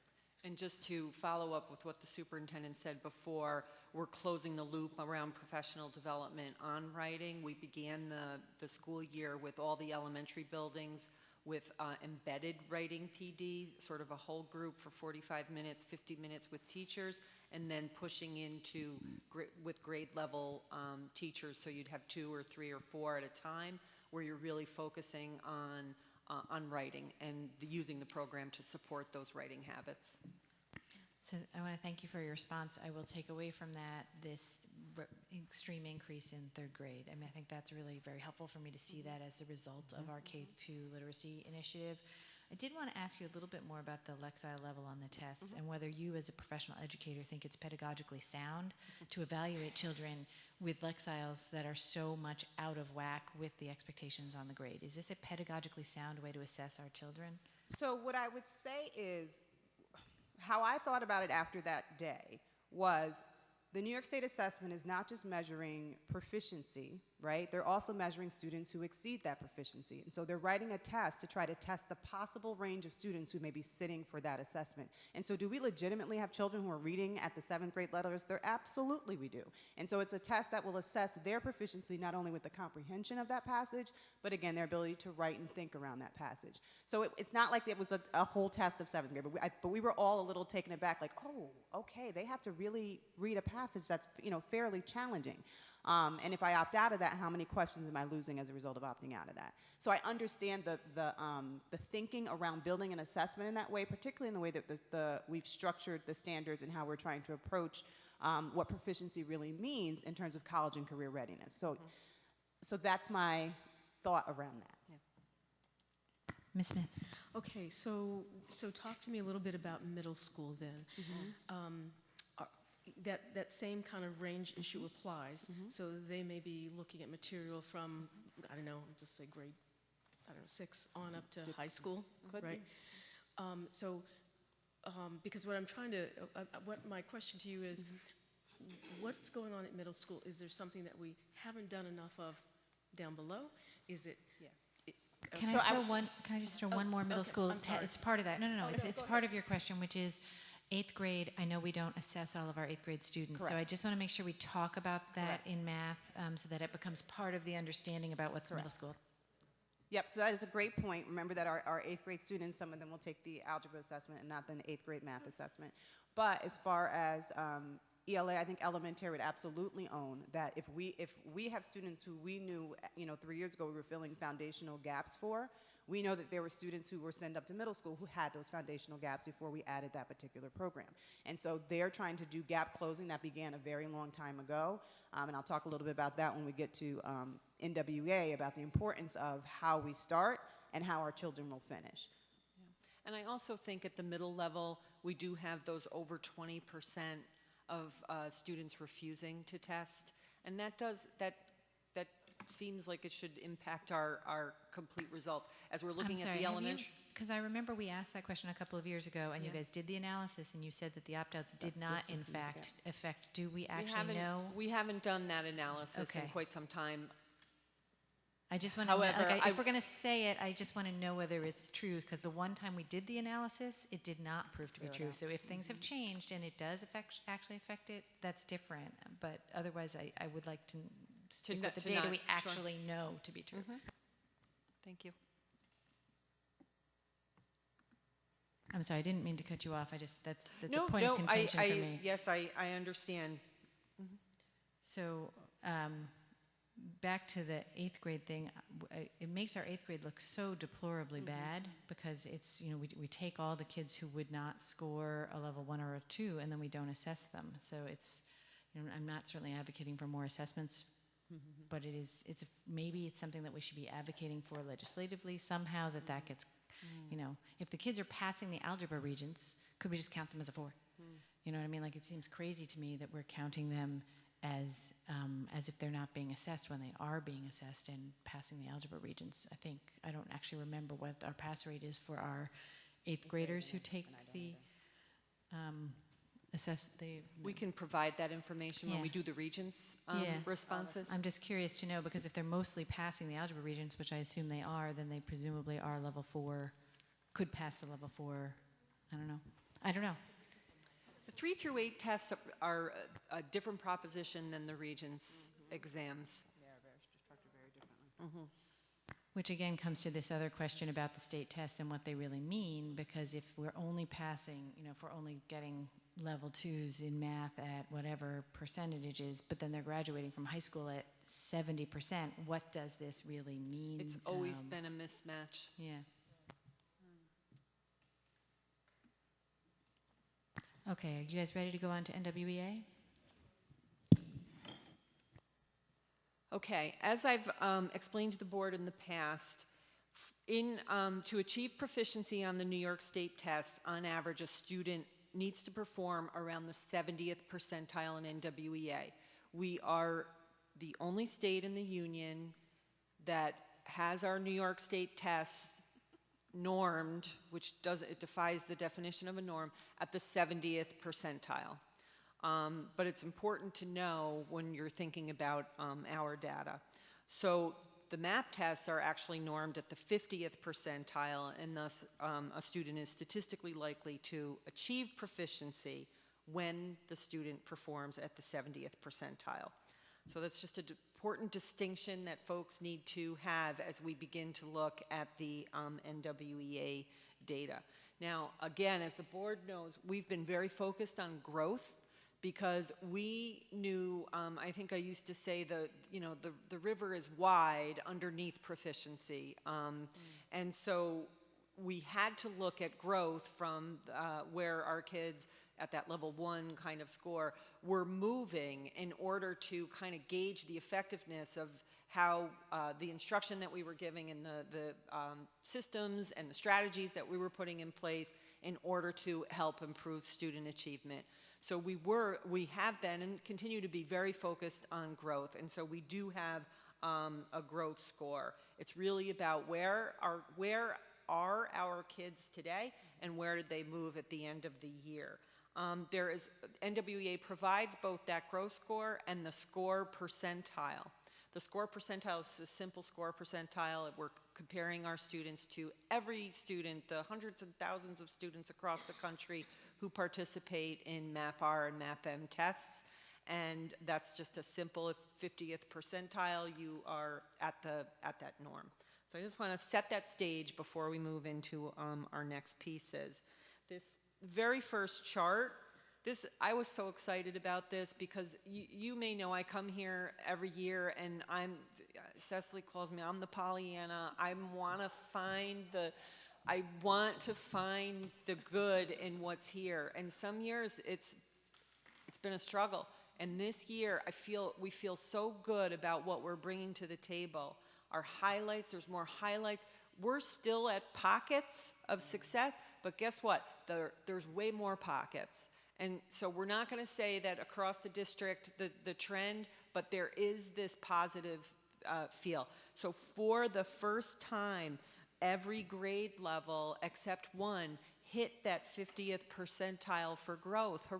So there we go. So I was like, all right, Cecily, we got to move to scale score now. But no, we need to have that second year where we're maintaining that to show that we're trending in the place that we wanted to trend. So I feel really hopeful about that. We've had that you can see the growth percentile from last year and the difference to this year. We're right at that 51% for K through 8. Am I doing this one too? I can do that. Okay. And so then the next slide just represents that same information for math. And again, more grade levels than ever, and overall, our students are getting the 50th conditional growth percentile, again, meaning they're getting at least that year's worth of growth, and that's why I call Karen the lovely positive spirit, because we're supposed to get a year of instruction. And Yes. My mantra to my principals are, we have to get significantly more than a year for a year worth of instruction if we're going to gap close. And that's what you see in this particular instance with kindergarten, where they are getting 61 conditional growth, 61.5 conditional growth percentile, and their score percentile is almost at the norm. And so we have the conversation often, because I am a former kindergarten teacher, that if we provide the foundation we are supposed to in kindergarten and do not create gaps from that beginning point, the work that the teachers have to do year after year becomes significantly different, and our results become significantly different. And so our goal has to be to get over that 50th conditional growth percentile and to get our score percentiles to at least the 50th percentile, beginning with those primary grades. Second grade as a district was able to do that for the first time. And so again, we are shifting that focus to looking at not just conditional growth percentile and students meeting their RIT goal, but actually getting students to the grade level norm that is expected out of NWEA. And so with that, I'll give you some highlights for both reading and for math. And really the highlights are positive. And I don't know if we shared the data in a different way this year that I think helped transform people's thinking about the significance of NWEA, both as how we look at it as a district and how they needed to use it to support instruction. And so what we did, traditionally you get to see the schools' proficiency rates, right? So you look at the schools that were most proficient in New York State assessment, you get to look at the schools that were most proficient in NWEA, And so what we did is we showed the schools by who's growing kids. And that was a game changer for a lot of buildings because they were surprised to see the Arbor Hills and the Giffins grow, and the spas, when you look at spas growth, growing kids at astronomical rates, despite the fact that that proficiency, the land below the proficiency, wasn't able to show that progress. And so that opened the eyes of, I think, a lot of our teachers in our district to say, if they're growing kids at that rate, we need to be making sure that we're using this tool well to grow kids at that rate. And so I think that's why we're beginning to see that impact and actually help principals, I think, see the significance of that. So what you'll notice, what we did in the highlights this time around is we again looked at that growth from K to 2. And we saw that the majority of our buildings saw improvement in growth in grades K through 2. In addition to most of our buildings received overall growth in the range of 44 to over 50%. And the real highlight in this is, again, Giffen Memorial Elementary School, 56% growth, Sheridan Preparatory Academy, 60% growth. So they are continuing with just incredible progress in the growth arena. And I think when Mrs. Gale presented, she talked about the fact that their staff is now looking at the fact that their students are not far from the grade level norm. And what that tells you as a teacher is that your instruction can't be far from the grade level norm. And so instead of teaching at the floor, you are attempting to teach closer to the grade level standard so that when I see a 7th grade Lexi level package of a 3rd grader, I at least have the confidence that I'm going to attempt it because I have some concrete skills. And so that is the work of our buildings, is not only to continue to grow, but to begin to grow us to the grade level norm as we see throughout the rest of the nation. And I think that requires, and we've been working on, is a mind shift of all our instructional staff. Our kids can do this work. So, go ahead. Oh, and I just want to highlight, we did differently this year, the subgroup data, and that's significant, again, connecting the dots between our ESA indicators. Our schools are identified based on subgroups. If a particular subgroup does not perform at the level they're supposed to, they become a targeted support and improvement school. And so it's important that they begin to hone in, which they do a little bit in their SEPs, on how their subgroups are performing. And so we were pleased that the majority of our buildings saw growth for almost every single subgroup. Interestingly enough, the subgroup that did not grow as much as they should have was the white subgroup in ELA. It wasn't the same in math. As you'll see, we saw more growth there. So something to look at in terms of how we are challenging and enriching students based on where they're starting so that everyone has the capacity to grow to their full potential. And then for math highlights, again, Albany School of Humanities really saw this growth in their NWEA scores, and we're hoping to see that translate into their math scores, and did get a little uptick. But again, almost every grade level at or above that 50% conditional growth percentile. Look at kindergarten from 35% to 63%, so significant there. Again, the majority of buildings somewhere in that 45 to 50% conditional growth percentile, which is also significant if it translates into the growth measure that's used for the Every Student Succeeds Act indicator. We have to get to that 45 mark to not be a level 1 in terms of growth. So again, trends that will help buildings in their overall performance. Again, Sheridan Preparatory Academy is a highlight with 63% conditional growth percentile. So definitely getting that more than a year for a year. And as I indicated, the math subgroup data, most buildings, 8 out of 15, 11 out of 15, were able to see growth for almost every subgroup that we are accountable for. Okay, and that brings us to the final section of our report, which is the some information about the K-2 Literacy Initiative.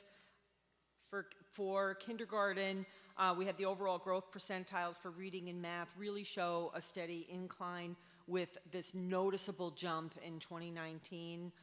For the first time, our K students are approaching the national norm in score percentile. Reading's at the 46th, and math is at the 49th percentile. Grades 1 and 2 also are showing similar improvement for reading, math, in both scale score and growth. Grade 2 has met the norm for math, the 51st percentile in scale score. So we'll continue to watch that and grow that and not lose that advantage. And then finally, the Ames-Webb data really showed a remarkably different trend there at grade 1. And I actually have this graphic from when we first started it, and our trend lines are really, they seem to be the same, even at this K1-2. this jump at grade 1 is different than anything that we have seen in any Ames Web data for 7 years. So we're really looking at that, looking at, you know, is this just a one-shot kind of thing? Is this reflective of those foundational skills at kindergarten that are being focused upon, and really raising the level of the students as they go into grade 1? Now that, if we look, you know, into grade 2, it has declined again and back to that same sort of trend line. So we're going to watch that carefully as well, although we have a new system. So how we're going to translate one system to another will be tricky. But the grade 1 jump is something very different than we've seen in Ames Web for quite some time, or any time actually. And that is it for our presentation, and we are ready for more questions. All right, who's got a question on NWEA or Ames Web? Nobody's question. Dr. Chittor. This always confuses me. So the media, if you look at the NWA data by school, and you're looking at the fall to spring median percentile growth, when you come to grade 6, 7, 8, things are all over the place. I'm trying to understand, is there a pattern that we can try to identify? For example, I mean, if you look at just the 3 middle schools, I mean, grade 6 we have in 4 elementary schools and 3 middle schools. 2 of the elementary schools, I mean, English seems to be okay, reading seems to be okay. Math is kind of on the lower end for most of the schools. But then when they feed into Hackett, things change. 7th grade, so if you take the 6th grade that comes from the elementary school going into the 7th grade at the middle school, it seems to have some influence. So do we need more supports there? I'm just trying to think of how we can shift the paradigm towards where you want to look at. We've had quite a few conversations about the middle school NWEA data over the past really several months. We think that some of it might have to do with just sort of the middle school student mentality about taking and participating in tests like this. One of the things that we have thought about is how we, the adults, present the NWEA to the students. I think it comes out as, here's, you know, you got to do this, go sit at the computer, get it done, it's NWEA time, da, da, da. There's no, and I don't mean negative excitement, I really do mean sort of positive excitement. We haven't really taken the NWEA data and had students sort of create their own goals. There is a way that we could do that would be positive and informative to students, and really that's something that we are looking to do with our grade 6 students, and then also our tier 2 and tier 3 students, is really do some goal setting with those students, really get them used to looking at that RIT score, and then with the teacher's help, because they can't say, oh, I'm going to raise it 20 points, because that's not feasible. The points gained tends to be smaller. So those are some strategies that we're going to put in place for the middle school in order to use that data in a better way than perhaps we have. And what's different between the 3 middle schools, where, you know, like Hackett seems to be doing great in math but not good in reading, whereas the other 2 are doing great in reading, not as much as math? What's working? That can we duplicate successes across the schools, or is it like, yeah, it's impossible to do? Well, I mean, I think the fact that we have pulled our curriculum together so that every student is getting that same curriculum in each of the buildings is one positive thing. So we do have that, that is a very consistent approach for all grade levels. We do have the priority standards identified for each of those grade levels, each of those units, and really robust curriculum, both in for ELA and math, in order to support that. You know, we've had some turnover with math teachers. We have a lot of newer math teachers, and math teachers are hard to find. And it takes a while to season those math teachers up. And so we're focused on making sure that those folks have that support. We do have only one math coach, in our middle school buildings, and so she travels all around to try to provide that support. That could be an area that we might want to look to. But again, when we tried to hire a math coach in the past, we couldn't find anyone who wanted to come and take that work on in that way. And we often, I think sometimes with math and science folks, they're in there to teach their content and are not always interested in that adult learning kind of work that has to occur. So there's a whole variety of things, but we certainly have had many conversations, and we haven't done the deep data dive in NWEA at the middle level that Cecily did with the principals today, but we will be doing that so that we can drill down closer. We have a lot of data sources to help inform how we need to go forward. It's a matter of harnessing those things and seeing how we can get to where we want to go. Thank you. Mr. Amanyawi. Thank you. A lot of really good things, I feel, and I just want to know how we are celebrating this with our teachers and with our schools. I mean, so we heard a lot of good news about pockets of, way more pockets of growth than in the past. How do we translate that to motivation and keep kind of a morale boost? So one thing I'll say, over the last 2 years, we've really done a honed-in focus on the data sources with principals so that they feel more comfortable talking about those data points with their staff. And so what started to happen last year, may also contribute, particularly around NWEA, was principals began having individual conversations with teachers or grade level conversation with teachers and actually pulling that data out in front of them. And what was really interesting was some of the teachers who had really good results, I just had a good class that year. Instead of really recognizing the skills and strategies that they bring to the work that they're doing that result in you having a good class every year in terms of your academic results. And so really getting teachers to think through and name the practices and strategies that they were using, to begin to share those practices and strategies with their other grade level colleagues if their results were a little bit better than their other colleague.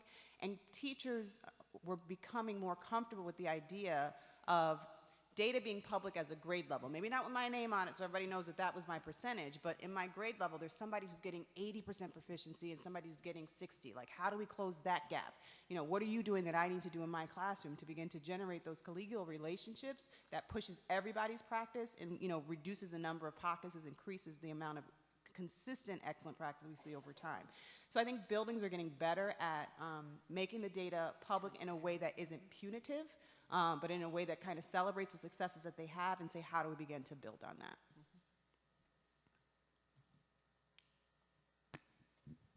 Anyone else? Okay. Thank you guys very much for your presentation. We appreciate it, and very good news on the many, many positive over 50%. So that's great. And now Albany High new courses. All righty.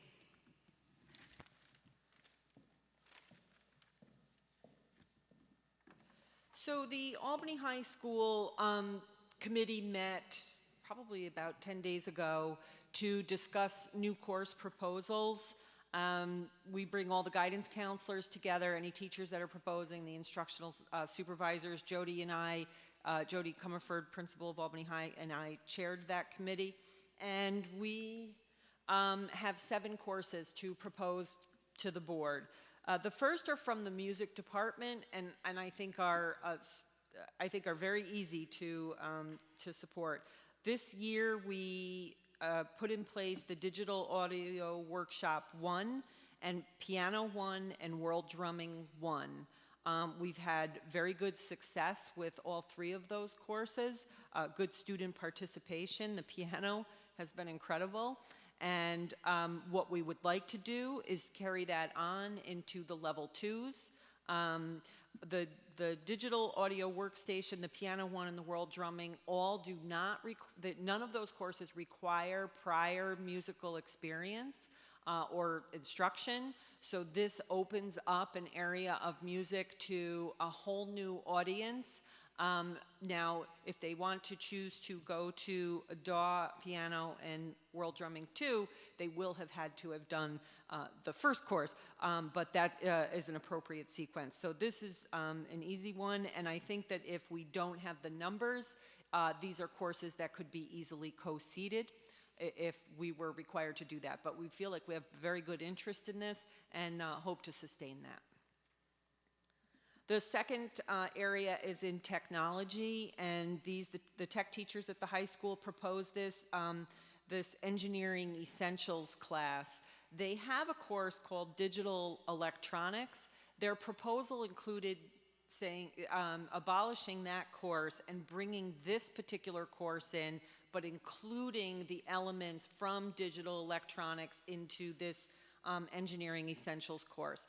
The idea is that this becomes a course that would provide this overview of these 4 particular areas in engineering and then provoke interest into moving into one or the other of them in the next levels. DDP is a requirement, but so this would largely be for 10th graders if they were indeed going to take advantage of moving on in our own school district. But it could be 11th and 12th graders. You have a 12th grader who says, you know, I'd really like to get into that. And they get into those classes, and all of a sudden you spark an interest that they weren't even sure that they had prior to that, and then off they go. So we're pretty excited about that course as well.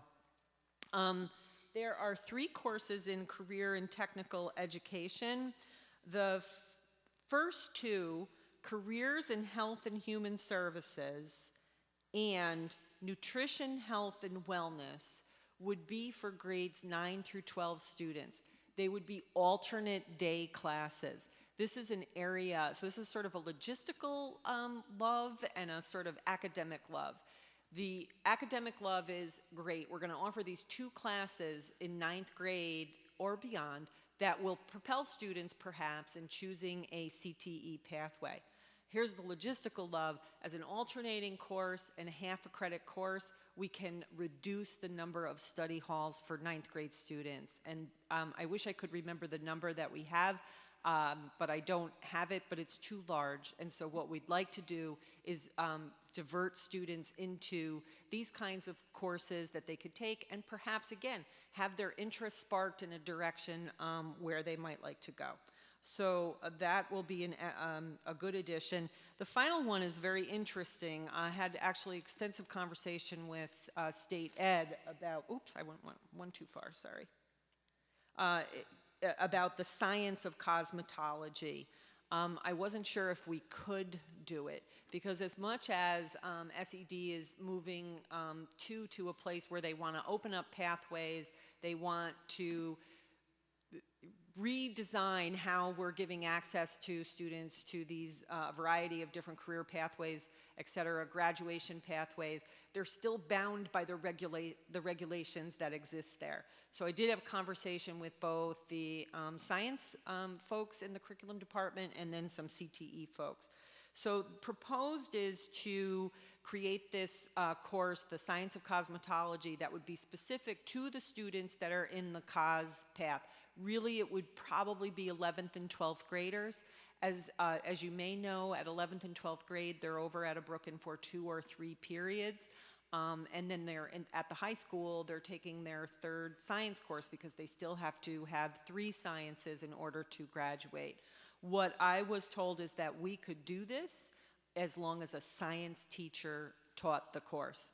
And so this is the only course that on the surface would require sort of a 0.2 increase because it would be co-taught with the cosmetology course, or the cosmetology teacher and a science teacher. Now, having said that, if Ms. Comerford were here, she would explain that at the high school, sometimes there are flexibilities with assignments. It might not be a specific 0.2 add, but more than any of these others where you're just shifting kids and courses, this really is, it is a 0.2 addition. It would have to be found somewhere. So I just wanted to be transparent about that. So I'd be happy to take any of your questions. Ms. Krejci. So unfortunately, given the time, I have a bunch of questions. So I will say this is really wonderful, especially the music. We're really continuing along the path we want to see, and with the cosmetology. I had questions because I didn't have complete information about all the courses with the course packet, and I think some of my questions might have been answered if I'd had that. But I'll try to make it really quick. There seemed to be overlap with the health and nutrition course. There seemed to be some overlap with the FACS courses that are there now. With the engineering course, it wasn't clear where it fit in the sequence. It sounded like it was the second course in the sequence, but I wasn't completely sure. What was that other? Yeah, that's actually it. It was the health. The other question was there a prerequisite for the health and human services class? I agree that those titles, the careers in health and human services, and then nutrition, health, and wellness seem to be overlapping. I think there is a degree of that, but they would have a very specific focus, leaving, I think, on the one side's more towards the CNA and that nursing piece, and then the other one perhaps, I'd have to probably get more clarification for you, but perhaps sort of more that fact side of things. And originally they had wanted that to be a 10th grade course, but we felt very strongly at the table that we wanted to open these kinds of overview courses to 9th grade students, because we want our 9th grade students to start thinking about the possibilities of what they could access. And as far as the engineering essentials class, it really is a first course. The prereq is DDP. That's kind of a standard sort of base level course in that the technology piece. It also satisfies a requirement for SED for a graduation credit that they have to have, but it is really a first course that would lead to our other engineering choices. So is there overlap with the computer integrated manufacturing? I don't believe so. I can get more information about that. Ms. Mann, then Ms. Smith. I love these additional courses. I think it's great. I also thank you for being thoughtful about reducing the number of study halls, right, for freshmen. And given one of the things I want to say about, sparking the students' interest, when we think about like career and health, and I don't have it right in front of me. But, Health and human services. Health and human services. That's a very, first of all, the Capital Region is full of, human service organizations. And it's also it's a nice way to really spark a young person's interest, and it can also get them prepared. I know at the community colleges, they offer a focus on health and human services also. So, I'm just very pleased with this. And the music piece, I like now that we have it too, to world drumming and piano and things like that. Right. So those were just my comments. So. Yes, I just want to comment that my daughter has an associate's degree in human services and works in that field now. And I wish that she had that opportunity a long time ago to access a course like that, to spark that interest. Yeah, absolutely. Ms. Smith.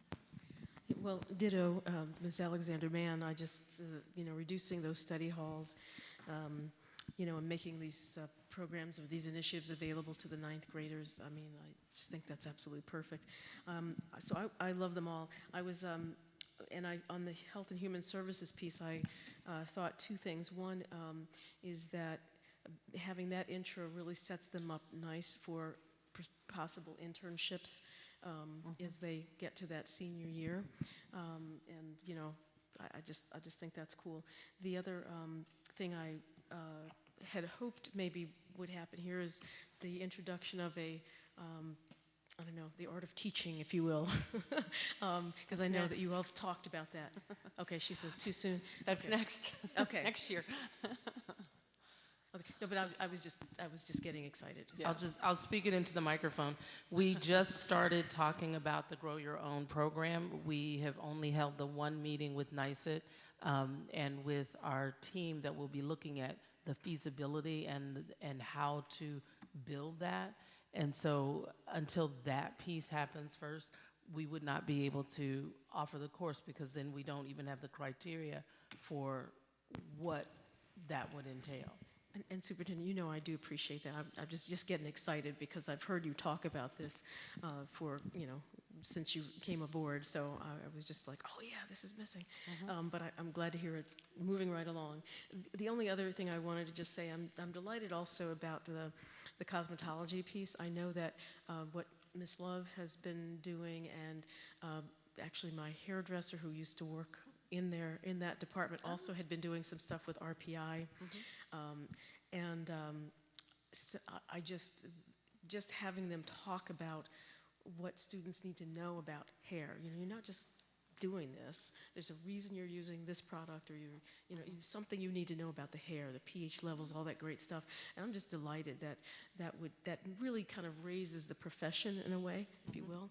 So our new instructional science supervisor is intimately involved with this process and really excited about it. I'm delighted. Yeah. So thank you all for bringing these forward.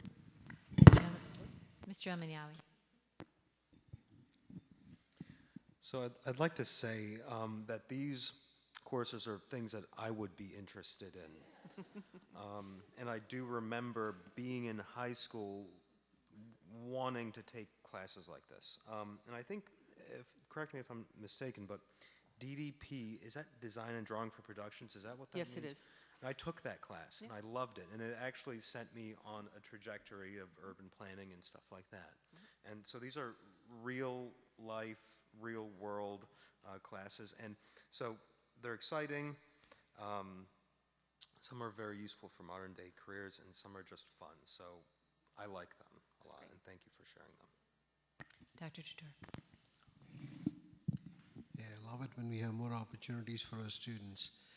When you mentioned all the stakeholders who came together to decide on these courses, I'm not sure I heard you mention students. Did we do a survey of the students to get a feel for what is it that they might be interested in? I don't know that they have run some kind of an official survey from students. I think the music classes, we've just known from the work that we've done in the music task force, and we had students involved in that committee and talking about how some of these kinds of courses would attract more students into the field.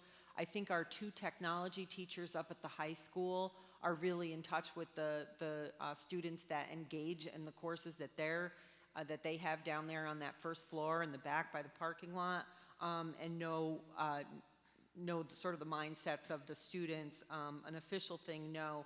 The CTE courses come out of really sort of a need to create the pathway for the students to access those courses. That's what those two introductory courses are, and the science and cosmetology is really just a way to match science with the work that the young people in that program are doing in their other coursework. They would stay in Brooklyn.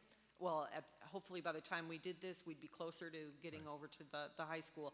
But wherever that program is, it's another class that they don't have to travel for. They're just going to stay right there and do that work and get that work ethic in a whole variety of ways. Because I think having a pulse check even with the alumni, the seniors who just graduated the last couple of years, and saying, hey, what would have helped you once you left the school? And trying to get that feedback might help us create, I mean, these are great opportunities. Yeah. We can do more. We could. Right? This is great. Thank you. Ms. Wilson. Thank you for this presentation, and I enjoyed it as well. And more or less want to state that it's excellent that it's a particular note, especially the engineering and health and human services, in addition to being STEAM related, really do highlight career pathways for our students and create that exposure and maybe tie them into, possible careers and things of that nature. So I think that was excellent. Yes, thank you. Ms. Krejci?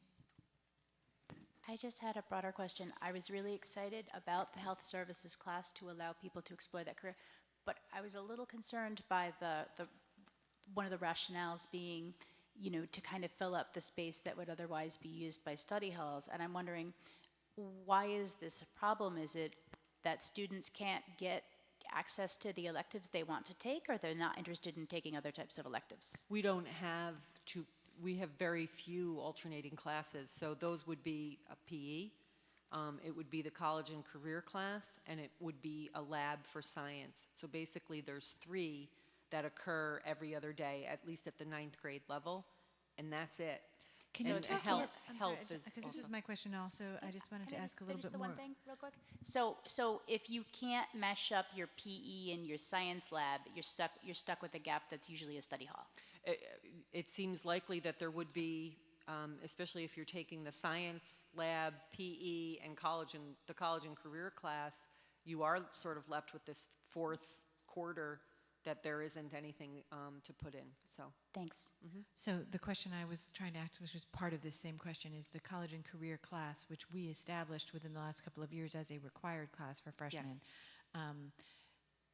is part of this challenge, right? Because it's in every other class. And so I'm wondering if we have any feedback now after having had that class on the required schedule for, is this the third? Probably the fourth year, I think. About how effective that class is. I think that's an excellent idea to engage in that kind of work at this point. It would be an appropriate time.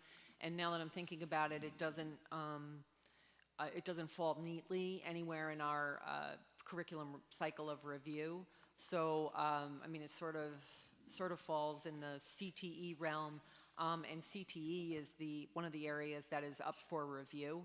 So I, based upon your comment here and some thoughts that I'd had otherwise, I think it's a timely juncture to take a look at that class and do that sort of review about how that's working. That would be great. I remember when it was first installed, there was a lot of sort of reaction to it. And now it's such a part of the culture that I don't hear any reaction to it anymore. It just exists. Right. It's just, but I do think the fact that there's an odd number of possible classes. So by almost definition, unless you're not taking a science lab, which I hope most freshmen are taking a science lab, you do have a study hall. No, is that not correct? Yes. No. Jump in. So I implemented that class before I left the high school.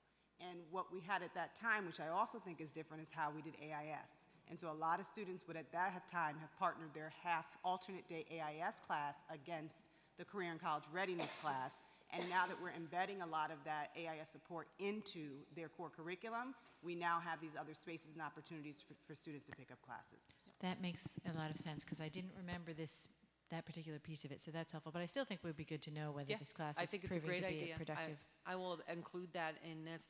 And then also, Ellen, for your point, I'll determine that distinction between those 2 courses and provide that in the update. And then the only other question I had was, where are we on, and I know this isn't specifically on the new college courses, it's related to IB, but there was some talk when we talked about IB about secondary pathways through IB that I think we're going to have to either require keeping classes that we had previously created, taught, and effective in the schedule, or else creating new pathways. Am I misremembering this? I think you might be speaking of the fact that the way to get the diploma is in the area of in the arts, and we don't have an additional availability for the diploma. It's funny that you should ask me about that because I was just talking with the math supervisor because the math course is actually going to change. And we had a small discussion about how that was going to work, similar to the current structure, but just a slight tweaking of the curriculum that IB is giving us to make that happen. And so in grade 11, students could take the SL, the Math SL course for just a year-long, regular year-long course, and then they could take an additional lab for that additional credit in order to earn the SL2 piece of it. I don't know. I'd have to actually spell it all out. It was a little complicated. And then I asked Frank about the possibility of addition to one of the pathways. I think we haven't grown our numbers yet, and we have to, until we have enough numbers of students that are interested in pursuing, we can't, if we diversify more, we're already so small that if we diversify even more, then we create more scheduling obstacles for ourselves. So we certainly have had the discussions. Leah is doing a great job. Leah Evans doing a great job with recruiting, and we'll see where we go. We really are only in sort of, these couple of years of this newfound attention into the program and trying to do that recruitment, which is why we brought Leah on last year in this full-time role. So we have to see where it goes before we can talk about additional diploma pathways. Okay, thank you very much. Anybody else questions on new courses? Oh, Ms. Wilson.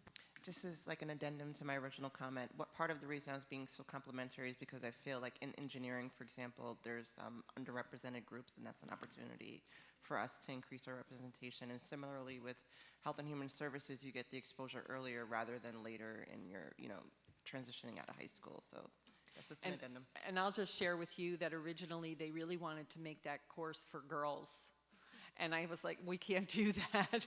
But they were very interested in opening up these courses in a way that very explicitly to female students. And so we are working on towards growing that piece as well.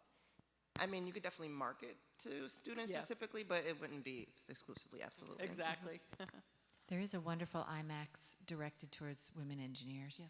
That is, if we can land on it, it's a fantastic, positive, energetic, why you should be an engineer and change the world. There you go. Kind of IMAX. It's a pretty cool thing. Great. Anyone else on new courses? Do I have a motion to adjourn? Everybody's hand is up.